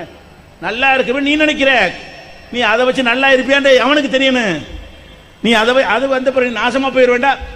நல்லா கணக்கு பண்ணுவான். இவன்கிட்ட பணத்தை கொடுத்தா இருக்கிற இமானை தொலைச்சு விடுவான், நாசமா போயிடுவான். அல்லாஹ் நினைத்தால் நீ கஷ்டப்பட்டாலும் படுறா, மறுமையில வெற்றி பெறான்னு விட்டுருவான் அல்லாஹ். அப்ப அல்லாஹ் நம்முடைய கோரிக்கை நிறைவேற்றா விட்டாலும் மறுமையில் கண்டிப்பா கூலி இருக்கு. நல்லா விளங்கிக்கணும். இந்த ஒரு நோக்கத்திற்காகத்தான் இந்த மார்க்கத்தில் இருக்கணும். அந்த அடிப்படையில் நினைக்கிட்டீங்கன்னா இந்த மனுஷனை நோய் விட்டு இது ஒன்னாச்சா? அப்ப மனுஷனுடைய அறிவுல நீங்க என்ன செய்யணும்? லிமிட் பண்ணிக்கணும். மனுஷ அறிவு தான் அவனுக்கு இருக்கு நினைக்கணும். அவனுடைய பாடியில் உள்ள பவர் வந்து மனுஷ பவர் தான் இருக்கிறது. அதனால அவனும் மலைஜலம் கழிக்கிறான், அவனுக்கும் பசிக்கிறது, அவனும் வயசாயிட்டா கண்ணு தெரியாம போயிடுது, அவனும் செத்து போயிட்டா கொண்டு தோசி போடுறாங்க. பாடியில் ஒண்ணுமே கிடையாது, சாதா பாடி தான் அது. வழங்குதா? இதை வந்து நீங்க விளங்கி கொண்டீர்களே ஆனால் மனுஷனை கடவுளாக்க மாட்டீங்க. அடுத்து என்னன்னு கேட்டா சிந்தனை. சிந்தனையில் எப்படி நான் ஒரு சிந்திக்கிறேன்னு வைங்களேன், சிந்தித்தால் மனுஷன் தானே, தப்பா சிந்திக்க மாட்டேன். நான் எடுக்கிற எல்லா முடிவுமே சரியா இருக்குமா? இவன் என்ன பண்றான்னு கேட்டா ஒரு அபூ ஹனீஃபா இமாம், மதுஹப் இமாம்னு வச்சுக்கிறான். வச்சுக்கிட்டு அவர் என்ன சொன்னாலும் கேட்பாங்கிறான். நாங்கெல்லாம் ஹனபி மதுஹப். என்னடா ஹனபி அர்த்தம் என்னடான்னா ஹனபி இமாம ஃபாலோ பண்றான். ஹனபி இமாம்டா யாரா? இல்ல ரசூலா இல்ல, அவர் யாரா? அவர் ஒரு ஆலிம் ஷா, அவ்வளவுதான். ஹனபி இமாம்னு சொல்லக்கூடியவர் அந்த காலத்துல இருந்த ஒரு அஜர்த்து, அவ்வளவுதான். இவன் ஷா என்னடா ஷாபி, அவர் யாரா? அல்லாவா? ரசூலா? அவருக்கெல்லாம் பிந்தி வந்த ஒரு மனுஷன், ஒரு அஜர்த்துன்னு சொல்லலாம். அப்ப ஹனபிங்கிற அஜர்த்தை பின்பற்றுவான் ஹனபி மதுஹப், ஷாபிங்கிற அஜர்த்தை பின்பற்றினா அவனுக்கு பேர் ஆலிம் ஷா, பின்பற்றினா ஷாபி மதுஹப். நான் கேட்கிறேன், இந்த ஹனபின்னு ஒருத்தர் இருக்காருல்ல, அவர் சொன்ன முடிவு எல்லாமே கரெக்டா இருக்குமா? வஹி மட்டும் தான் கரெக்டா இருக்கும். கரெக்டா இருக்கு யாரு தான்? அவன் மட்டும்தான். ரப்புல் ஆலமீன்ட்ட வர்ற செய்தி மட்டும்தான் கரெக்டா இருக்குமே தவிர மனிதன் எடுக்கிற முடிவுல சரி தப்பானதும் எந்த ஒரு அறிஞரா இருந்தாலும் 100% கரெக்டா இருக்குமா? நீங்க உலக விஷயத்தில் எடுத்துக்கிறீங்களேன், அறிமுகத்தில் கருத்து வேறுபாடு வருதா? விஞ்ஞானிகள் இருக்கான்லங்க, ஒரு விஞ்ஞானி வந்து தேயிலை சாப்பிடாதீங்க, டீத்தூள் சாப்பிடாதீங்கிறான் ஒரு விஞ்ஞானி. இன்னொரு விஞ்ஞானி உட்காந்து சொன்னா நல்ல ஆயில கூட்டுங்கிறான் அவன். 2 பேரும் விஞ்ஞானி தான். அவன் ஒரு விஷயத்தை ஆராய்ச்சி பண்ணிக்கிட்டு இது நல்லதுங்கிறான், இன்னொருத்த ஆராய்ச்சி கெட்டதுங்கிறான். 2 பேரும் ஏன் சண்டை வருது? அது நல்ல உண்மையான கருத்து கரெக்டா இருக்கு. 2 பேரும் 2 விதமா சொல்றாங்க. 2 பேரும் அறிவாளி தான். அதாவது கம்யூனிசம் நல்லதா கேபிட்டலிசம் நல்லதான்னு கேளுங்க, சோசியலிசம் நல்லதான்னு கேளுங்க. அதை சொல்றவன் அறிவாளியா தான் இருப்பான். இதை சொல்றவன் அறிவாளி. கிராமத்துக்கான இதெல்லாம் தெரியாது, அறிவாளிக்கு தான் சண்டையே. சண்டை வர்றதுக்கும் அறிவாளிக்கு தான் வருது. என்ன அர்த்தம்? அப்ப அறிவுல குறை இருக்குன்னு அர்த்தம். 3 பேர் அறிவாளிக்கிறீங்க, ஒருத்தன் கம்யூனிசம் சரிங்கிற, ஒருத்தன் கேபிட்டலிசம் சரிங்கிற, ஒருத்தன் சோசியலிசம். 3 ஒன்னாலும் சரியா இருக்கணும். 3 தத்துவங்கள்ல ஒன்னு சரியா இருக்குமே, ஆனால் 2 பேரும் முட்டாள் தானே அர்த்தம். ஆனா 3 அறிவாளி தானே சொல்றீங்க. அந்த அறிவாளி இப்படி சொல்றார், இந்த அறிவாளி இப்படி சொல்றார். அப்படின்னா என்ன விளங்குது? அறிவாளி தப்பாவும் செய்வான். அவனுக்கு சரிந்து படுவது மீதி பேருக்கு சரிந்து படாது, இவனுக்கு சரிந்து படுவது அவனுக்கு சரிந்து படவில்லை. இதுலயே அப்படி இருந்தால் மார்க்கத்தில் அது போக என்ன செய்ய, மனுஷன் மறதிக்குள்ளவனா இருக்கிறான். ஒரு ஆயத்தை மனப்பாடம் பண்ணிட்டு அடுத்த நாடு மறந்துடுவான், தப்பா சொல்லிடுவான். ஹதீஸ் இருக்கும், குடும்பம் யாபத்துக்கு வராது, தப்பா சொல்லிட்டு போயிருவான், மறதி உள்ளவன் தானே. அது போக மனுஷன் தேவை உள்ளவனா இருக்கிறான். நான் ஒரு மனுஷன் தான், நான் சாப்பிட வேணாமா, நான் சம்பாதிக்க வேணாமா அப்படின்னு ஒரு செய்தி உட்காந்துருவீங்க. அதுக்கு தகுந்த மாதிரி சொல்லுவேன். எதை சொன்னா வருமானம் பாதிக்காதோ, 3ஆம் பத்தியா செய்யி, 7ஆம் பத்தியா செய்யி, 70ஆம் பத்தியா வருமானம், தாயத்தை போட்டு தட்டை போட்டு சொல்லுவேன். அப்ப மனிதன் என்பவன் எந்த ஒரு அறிஞராக இருந்தாலும் அவருக்கு வாழ்க்கைக்கு கஷ்டம் வறுமையானால் இதை பயன்படுத்த நினைக்க மாட்டானா மனுஷன். அதனால என்ன பண்றதுன்னா, மனிதனுடைய அறிவு சிந்தனையில் சொல்ற முடிவுகள் இருக்கு பாருங்க, அதுகளை நீங்க ஏற்றுக்கொள்ளவே செய்யாது. எந்த மனுஷன் சொன்னாலும் எவ்வளவு பெரிய உங்கள்கிட்ட சொல்ல வேண்டிய என்னன்னு கேட்டா, இதை சொன்னது அல்லாவா நீயா கேட்கணும். ஒருத்தர் சொல்றாருன்னா என்ன செய்யணும், பெரிய அஜர்த்து 72 வருஷத்திலேயே மார்க்கத்துக்கு பாடுபட்டவர். சரி, மேராஜ் நோம்பு வைங்கிறார், பெரிய அஜர்த்து பயான் பண்றாரு, வைக்கிறோம். மேராஜ் எந்த வசனத்தில் இருக்குன்னு கேளுங்க, வசனத்தில் இல்லையே பாரு. எந்த ஹதீஸ்ல இருக்கு, ஹதீஸ் போடான்னு நாய், குரான்ல இல்லைங்கிற ஹதீஸ்ல அஜர் தனி. அப்ப குரான்ல இல்ல ஹதீஸ்ல இருந்தா நீ என்ன பெரிய மனுஷன்? அப்ப இந்த மார்க்கத்தில் உள்ள எல்லாம் நீங்கள் ஏற்றுக்கொள்வதற்கு என்ன காரணம்? திடீர்னு புதுசு புதுசா அந்த உதாரணம் நாகூர்ல எங்களுக்கு தெரிஞ்சு 16 செய்யுது நோம்புன்னு உண்டாக்குனாங்க. இது எங்களுக்கு முந்தின தலைமுறையில கிடையாது. நாகூர்ல ஒரு புத்தகம் போட்டாங்க, 16 செய்யுது சேரதைன்னு சொல்லி தர்காவில் வச்சுப்பாங்க. 16 செய்யுது இருந்தாங்களாம், அந்த செய்யுதுக்காக 16 நோம்பு வைக்கணுமா, அப்படி 16 நோம்பு வச்சோம்னு சொன்னா சரி பணக்காரன் ஆயிடலாம்னு ஒரு கதையை விட்டு புக்கு கொண்டு போட்டாங்க. அதுக்கப்புறம் பார்த்தா சங்கரமதன் நாங்கள் இருக்கும்போது எல்லா வீட்லையும் 16 செய்யுது ஓத ஆரம்பிச்சிட்டாங்க. 16 செய்யுது ஒவ்வொரு மாசம் 16ல் நோம்பு வைக்கணுமா, 16 செய்யுது நோம்புன்னு சொல்லி புதுசாக உண்டாயிடுச்சு. நமக்கு தெரிஞ்சு உலகாலம் இல்லாதவனு புதுசாக உண்டான்னு என்ன அர்த்தம்? அப்ப நீங்க மார்க்கத்தை உண்டாக்குற அதிகாரத்தை யார்கிட்ட கொடுக்குறீங்க? ஒரு மனுஷன் இஷ்டப்பட்டு ஏதாவது சொன்னாண்டா அது மார்க்கம் உங்களுக்கு அர்த்தம். இன்னும் சொல்றேன் கேளுங்களேன், எவ்வளவு அப்பட்டமாக மார்க்கத்தை மீறுறாங்க என்பது சொல்றேன். ஜும்மா தொழுகை இருக்கு, வெள்ளிக்கிழமை. வெள்ளிக்கிழமை தொழுகைக்கு என்ன செய்யணும்னா, ரசூல் ஸல்லல்லாஹு அலைஹி வஸல்லம் காலத்தில் வெள்ளிக்கிழமைக்கு ஒரு பாங்கு தான் சொல்லுவாங்க. இங்க எத்தனை பாங்கு சொல்றாங்க? வெள்ளிக்கிழமை 2 பாங்கு, எல்லா தொழுகைக்கும் 1 பாங்கு சொல்லப்படுது. வெள்ளிக்கிழமை என்ன செய்யறாங்க, முதல்ல ஒரு பாங்கு சொல்லிடுறாங்க, இமாம் மெம்பர்ல சொல்றாங்க. எதனால சொல்றாங்க? குர்ஆன்ல இருக்கா, ஹதீஸ்ல இருக்கா? ரசூல் ஸல்லல்லாஹு அலைஹி வஸல்லம் வாழ்ந்த காலம் முழுசும் 1 பாங்கு தான். இமாம் மெம்பரில் ஏறிய பிறகு சொல்லப்படுற 1 பாங்கு தான் இருந்தது. தெளிவாக ரசூல் சொல்லி இருக்கும் பொழுது நீ ஒரு மனுஷன் சொன்னாங்கிறதுக்காக வேண்டியதான 2 பாங்கு சொல்ற. அல்லாஹ் சொன்னாங்கிறதுக்கு நீ 2 பாங்கு சொல்லவில்லை, அல்லாஹ்வுடைய ரசூல் சொன்னார் என்பது சொல்லவில்லை. எல்லா பள்ளியிலும் செய்கிறீர்கள். இது வழிபாடு இல்லையா? இதை உண்டாக்குன யாரும் நல்லா கேட்க மாட்டானா? நான் ரப்பா, இந்த தீனுக்கு யாரு, தீனுக்கு சொந்தக்காரன் யாரு? அலா லில்லாஹி தீனுல் ஹாலிஸ். உன் கடைக்கு நீ சொந்தக்காரன், உன் வீட்டுக்கு நீ சொந்தக்காரன், தீனுக்கு சொந்தக்காரனா? இந்த மார்க்கத்துக்கு ரப்பு யார் சொந்தக்காரன்? யார் உரிமைகள்? யாரு? ரப்புல் ஆலமீன். அவன் சொல்றான் அலா லில்லாஹி அத்தீனுல் ஹாலிஸ், இந்த தூய மார்க்கம் லில்லாஹி அல்லாஹ்வுக்கு உள்ளது.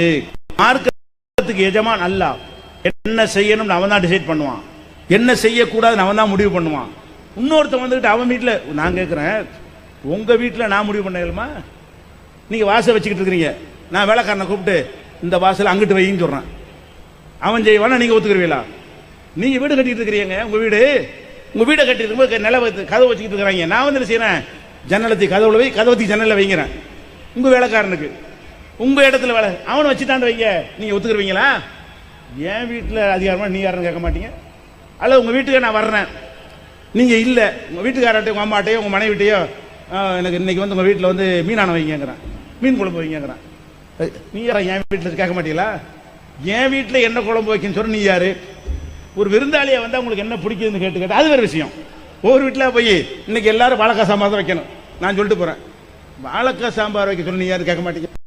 அப்போ உங்க வீட்டில் என்ன சாம்பார் வைக்கணும்னு சொல்ல எனக்கு ரைட் இல்லை. அப்போ உங்க வீட்டில் என்ன மாதிரியான பெயிண்ட் அடிக்கணும்னு சொல்ல எனக்கு ரைட் இல்லை, இன்னொருத்தருக்கு ரைட் இல்லை. அப்போ ரப்புடைய தீனில் மட்டும் நீங்க செஞ்சிருவீங்களா? அல்ல சொந்தமான தீனில் மாற்றம் அவன் எடுத்துக்கிடுவானா? அப்ப அவன் இஷ்டத்துக்கு செய்வானா? ஒருத்தன் வெள்ளை பெயிண்ட் அடிக்கணுங்கிறான், ஒருத்தன் பச்சை பெயிண்ட் அடிக்கணுங்கிறான், அல்ல அடிக்கவே செய்யாதுங்கிறான். அல்ல செய்ய வேணான்னு சொன்னதெல்லாம் நீங்க இஷ்டம் செய்றீங்களாப்பா? அப்ப தீனுக்கு சொந்தக்காரர் அல்லவா நீங்களா? அப்படி ஒரு மனித நிலைக்கு மேலே வைத்து வழிபட்டுக் கொண்டிருக்கிறோம். இது ஒளியருக்கு என்ன செய்யணும்? நிறைய விஷயங்கள் நுணுக்கமா சொல்ல விஷயங்கள் அடிப்படை விளைக்கிறங்க. கண்ணை மூடிக்கிட்டு சொல்லுங்க, மனுஷன் தன்மைக்கு அப்பாற்பட்டு ஒன்று ஒருத்தன் இருக்கு என்று சொன்னால் பொய். மனுஷனுக்குன்னு ஒண்ணு சக்தி இருக்கலங்க. கையை மூடினார், எடுத்தார், தங்க காசு வச்சுனா பொய். என் கையில ஒண்ணும் இல்லைங்க, கையை மூடி விட்டு திறந்தார் பொய். எடுக்க முடியாது. எடுத்த மாதிரி வீடியோ போட்டாலும் மூடாது, பொய். ஏன் பொய்? அந்த ரூபாய் நான் வச்சிருந்து ஒழிச்சு அது வேகத்தில் எடுத்து காட்டிடுவான். இல்லாத ஒண்ணு உருவாக்க முடியாது. இல்லாத உருவாக்குற இருக்கிற இது இல்லாம சொல்லுவோம். எவனையா கூட்டு இந்த இடத்துல இது இல்லாம முடியுமா? முடியாது. இருக்கிறத கூட அதுல நீ டெஸ்ட் இப்படி வைக்கணும். இல்லாத உண்டாக்க சொல்லக்கூடாது. எங்க ஒழிச்சு வச்சிருப்பான். இருக்கு இந்த போடியத்தை இல்லாம இல்லாமக்கடா எவனுக்கா முடியுமா? இந்த இருப்பதை உனக்கு இல்லாம ஆக்க முடியலன்னா என்ன அர்த்தம்? ஒண்ணும் இல்லைன்னு அர்த்தம். மனித இதுக்கு அடிக்க சொல்லி சத்தம் வருதா, இது செய்ய முடியும். மடக்க சொல்லி செய்ய முடியும். உடைக்க சொல்லி சக்தி உள்ளவனா உடைக்க முடியும், இல்லாட்டி வளைக்கவும் முடியும். இது என்ன ஏழுமோ அதை சொல்லி தொலைச்சிட்டு போ. காணாமாக்க முடியும் சொல்ல முடியுமா? இதை மறைச்சிருப்பான்னு சொல்ல முடியுமா? அந்த இடத்துல மிதப்பான்னு சொல்ல முடியுமா? கடல்ல நடப்பான்னு சொல்ல முடியுமா? இது கிடையாது. மனுஷனுக்கு உள்ள சக்தி தவிர ஒண்ணும் கிடையாது. உங்களுக்கு எல்லாம் என்ன இருக்கோ அதான் இருக்கு. என்னத்தை சொல்லலாம்? மனிதர்களே கொஞ்சம் தாண்டுன்னு வைங்களேன். ஒருத்தன் 10 அடி தாண்டுவான், ஒருத்தன் 20 அடி தாண்டுவான். அதிகபட்சம் மேக்சிமம் எவ்வளவு தாண்டு ஒரு கணக்கு இருக்கு. அது தாண்டாது. அது யாரு? சில பேர் தாண்டுவான். அது மேல தாண்ட சொன்னா ஒருத்தன் 1000 அடியை தாண்டி விட்டான்னா கிறுக்கு தான் நம்பினது. அப்படி ஒன்று எந்த ஒரு பயில்வானுக்கும் இறைவன் கொடுக்கவே இல்லை. ஒன்னு சக்தி இருக்கா இல்லையா? 100 கிலோ தூக்கலாம், 200 கிலோ தூக்கலாம்னு வச்சுக்கிறீங்களேன். 10,000 கிலோ தூக்கி நின்றார். ஏன்? 10,000 கிலோ தூக்கக்கூடிய சக்தி அந்த எலும்பு அந்த அது இல்லை. அந்த வெயிட் கால்குலேஷன் பண்ணா அப்படி தூக்க எவனால இயலாது. அப்ப என்ன இருக்குதோ அதை சொன்னா நம்பிட்டு போங்க. எப்படி இது அதை வச்சாரு, எப்படி அதை வச்சாரு, அதெல்லாம் கிடையாது. இந்த மாதிரி கிடையாது. ஆக இந்த தனி மனித வழிபாடை திருக்குர்ஆன் ஒழித்து கட்டுகிறது. இந்த மெசேஜ் ஒரு மெசேஜ் தான். ஒவ்வொரு மாநாட்டில் ஒரு தலைப்பில் நம்ம சொல்லிக்கொண்டே இருக்கிறோம். உலக மக்களுக்கெல்லாம் கொண்டு போக வேண்டும் என்பதற்காக இது போன்ற தலைப்புகள் சொல்லப்படுகிற இந்த மெசேஜை கேட்ட மெசேஜை நீங்க என்ன செய்யணும்? மக்கள்கிட்ட கொண்டு போய் இந்த மாதிரி குர்ஆனை பற்றி விளக்குவதற்கு மாநாடு போட்டிருக்கிறோம். அந்த மாநாட்டுக்காக நீங்க எல்லாம் வாருங்கள் கூப்பிட வேண்டும். குர்ஆனை படிக்க ஊக்குவிக்க வேண்டும். வீடு வீடாக சென்று ஒவ்வொருவரும் இங்க வந்திருக்கிற ஒவ்வொரு ஆணும் பெண்ணும் உங்களுடைய வாழ்க்கையில ஒரு பக்கம் தினசரி தமிழ் வந்திருக்கிறது, அரபியும் வாசிங்க, தமிழ்ல ஒரு பக்கம் அல்ல 2 பக்கம், உங்களுக்கு வசதி 3 பக்கம். குர்ஆனை படிக்காமல் இருப்பது இல்லை என்று தமிழ்ல உங்களை படைத்த ரப்பு உங்கள்கிட்ட பேசுகிறான். இந்த தீனுக்கு எஜமான் உங்கள்கிட்ட பேசுகிறான். மனித பேச்சு இல்லை. என் இறைவன் என்னிடத்திலே குர்ஆன் என்று நினைத்து அந்த குர்ஆனை படிப்பதை வாழ்க்கையில் ஆக்கி கொண்டீர்களே, ஆனால் இந்த பயானுக்கு வேலையே இல்லை. நீங்க பண்ணுவீங்க இதெல்லாம் 1000 பேருக்கு. குர்ஆன்ல உள்ளது தான். குர்ஆன் சொல்லக்கூடிய படிங்க, அப்படி சிந்திங்க, ஆயத்தை வைத்து சிந்திக்க வேண்டும். அது மாதிரி ஒவ்வொரு வீடு வீடா போய் குர்ஆனை படிக்க தூண்டுங்கள், ஆர்வம் ஊட்டுங்கள். மந்திரமாவும் ஓதுங்கள். அதுக்கு நன்மை இருக்கு. அல்ஹம்துலில்லாஹ் நன்மை இருக்கிறது. அர்த்தத்தை விளங்கவும் ஊக்கப்படுத்துங்கள். இப்படி குர்ஆனுடைய மெசேஜை மக்களிடத்தை குர்ஆனுக்காக வாழக்கூடிய நன்மக்களாக அல்லாஹ் ரப்பல் ஆலமீன் உங்களையும் எங்களையும் ஆக்கி அருள் புரிவானாக. வாஹிரு தாவானா அல்ஹம்துலில்லாஹி ரப்பில் ஆலமீன். அஸ்ஸலாமு அலைக்கும்.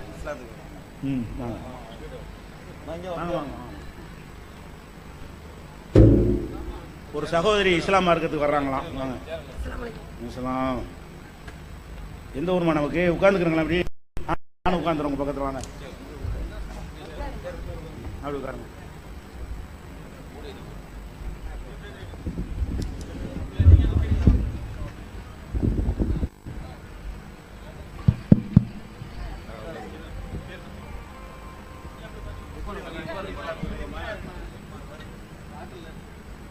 படிச்சீங்களா? யாரும் விலைக்கு சொன்னாங்களா?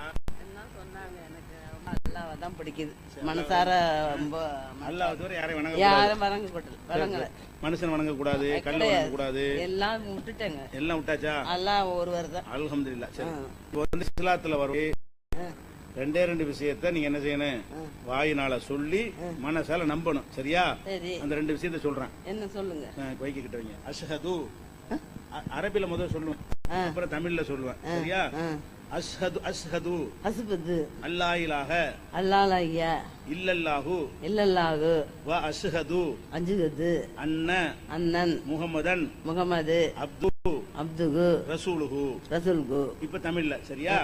வணக்கத்திற்கு உரியவன், வணக்கத்திற்கு உரியவன், அல்லாஹ் அல்லாவை தவிர யாரும் இல்லை யாரும் இல்லை என்று நான் உறுதியாக நம்புகிறேன் முகமது நபி அவர்கள் அல்லாஹ்வுடைய தூதர் என்று நான் உறுதியாக நம்புகிறேன். முஸ்லிம் ஆயிட்டீங்க, அவ்வளவுதான். அவ்வளவுதான். கூட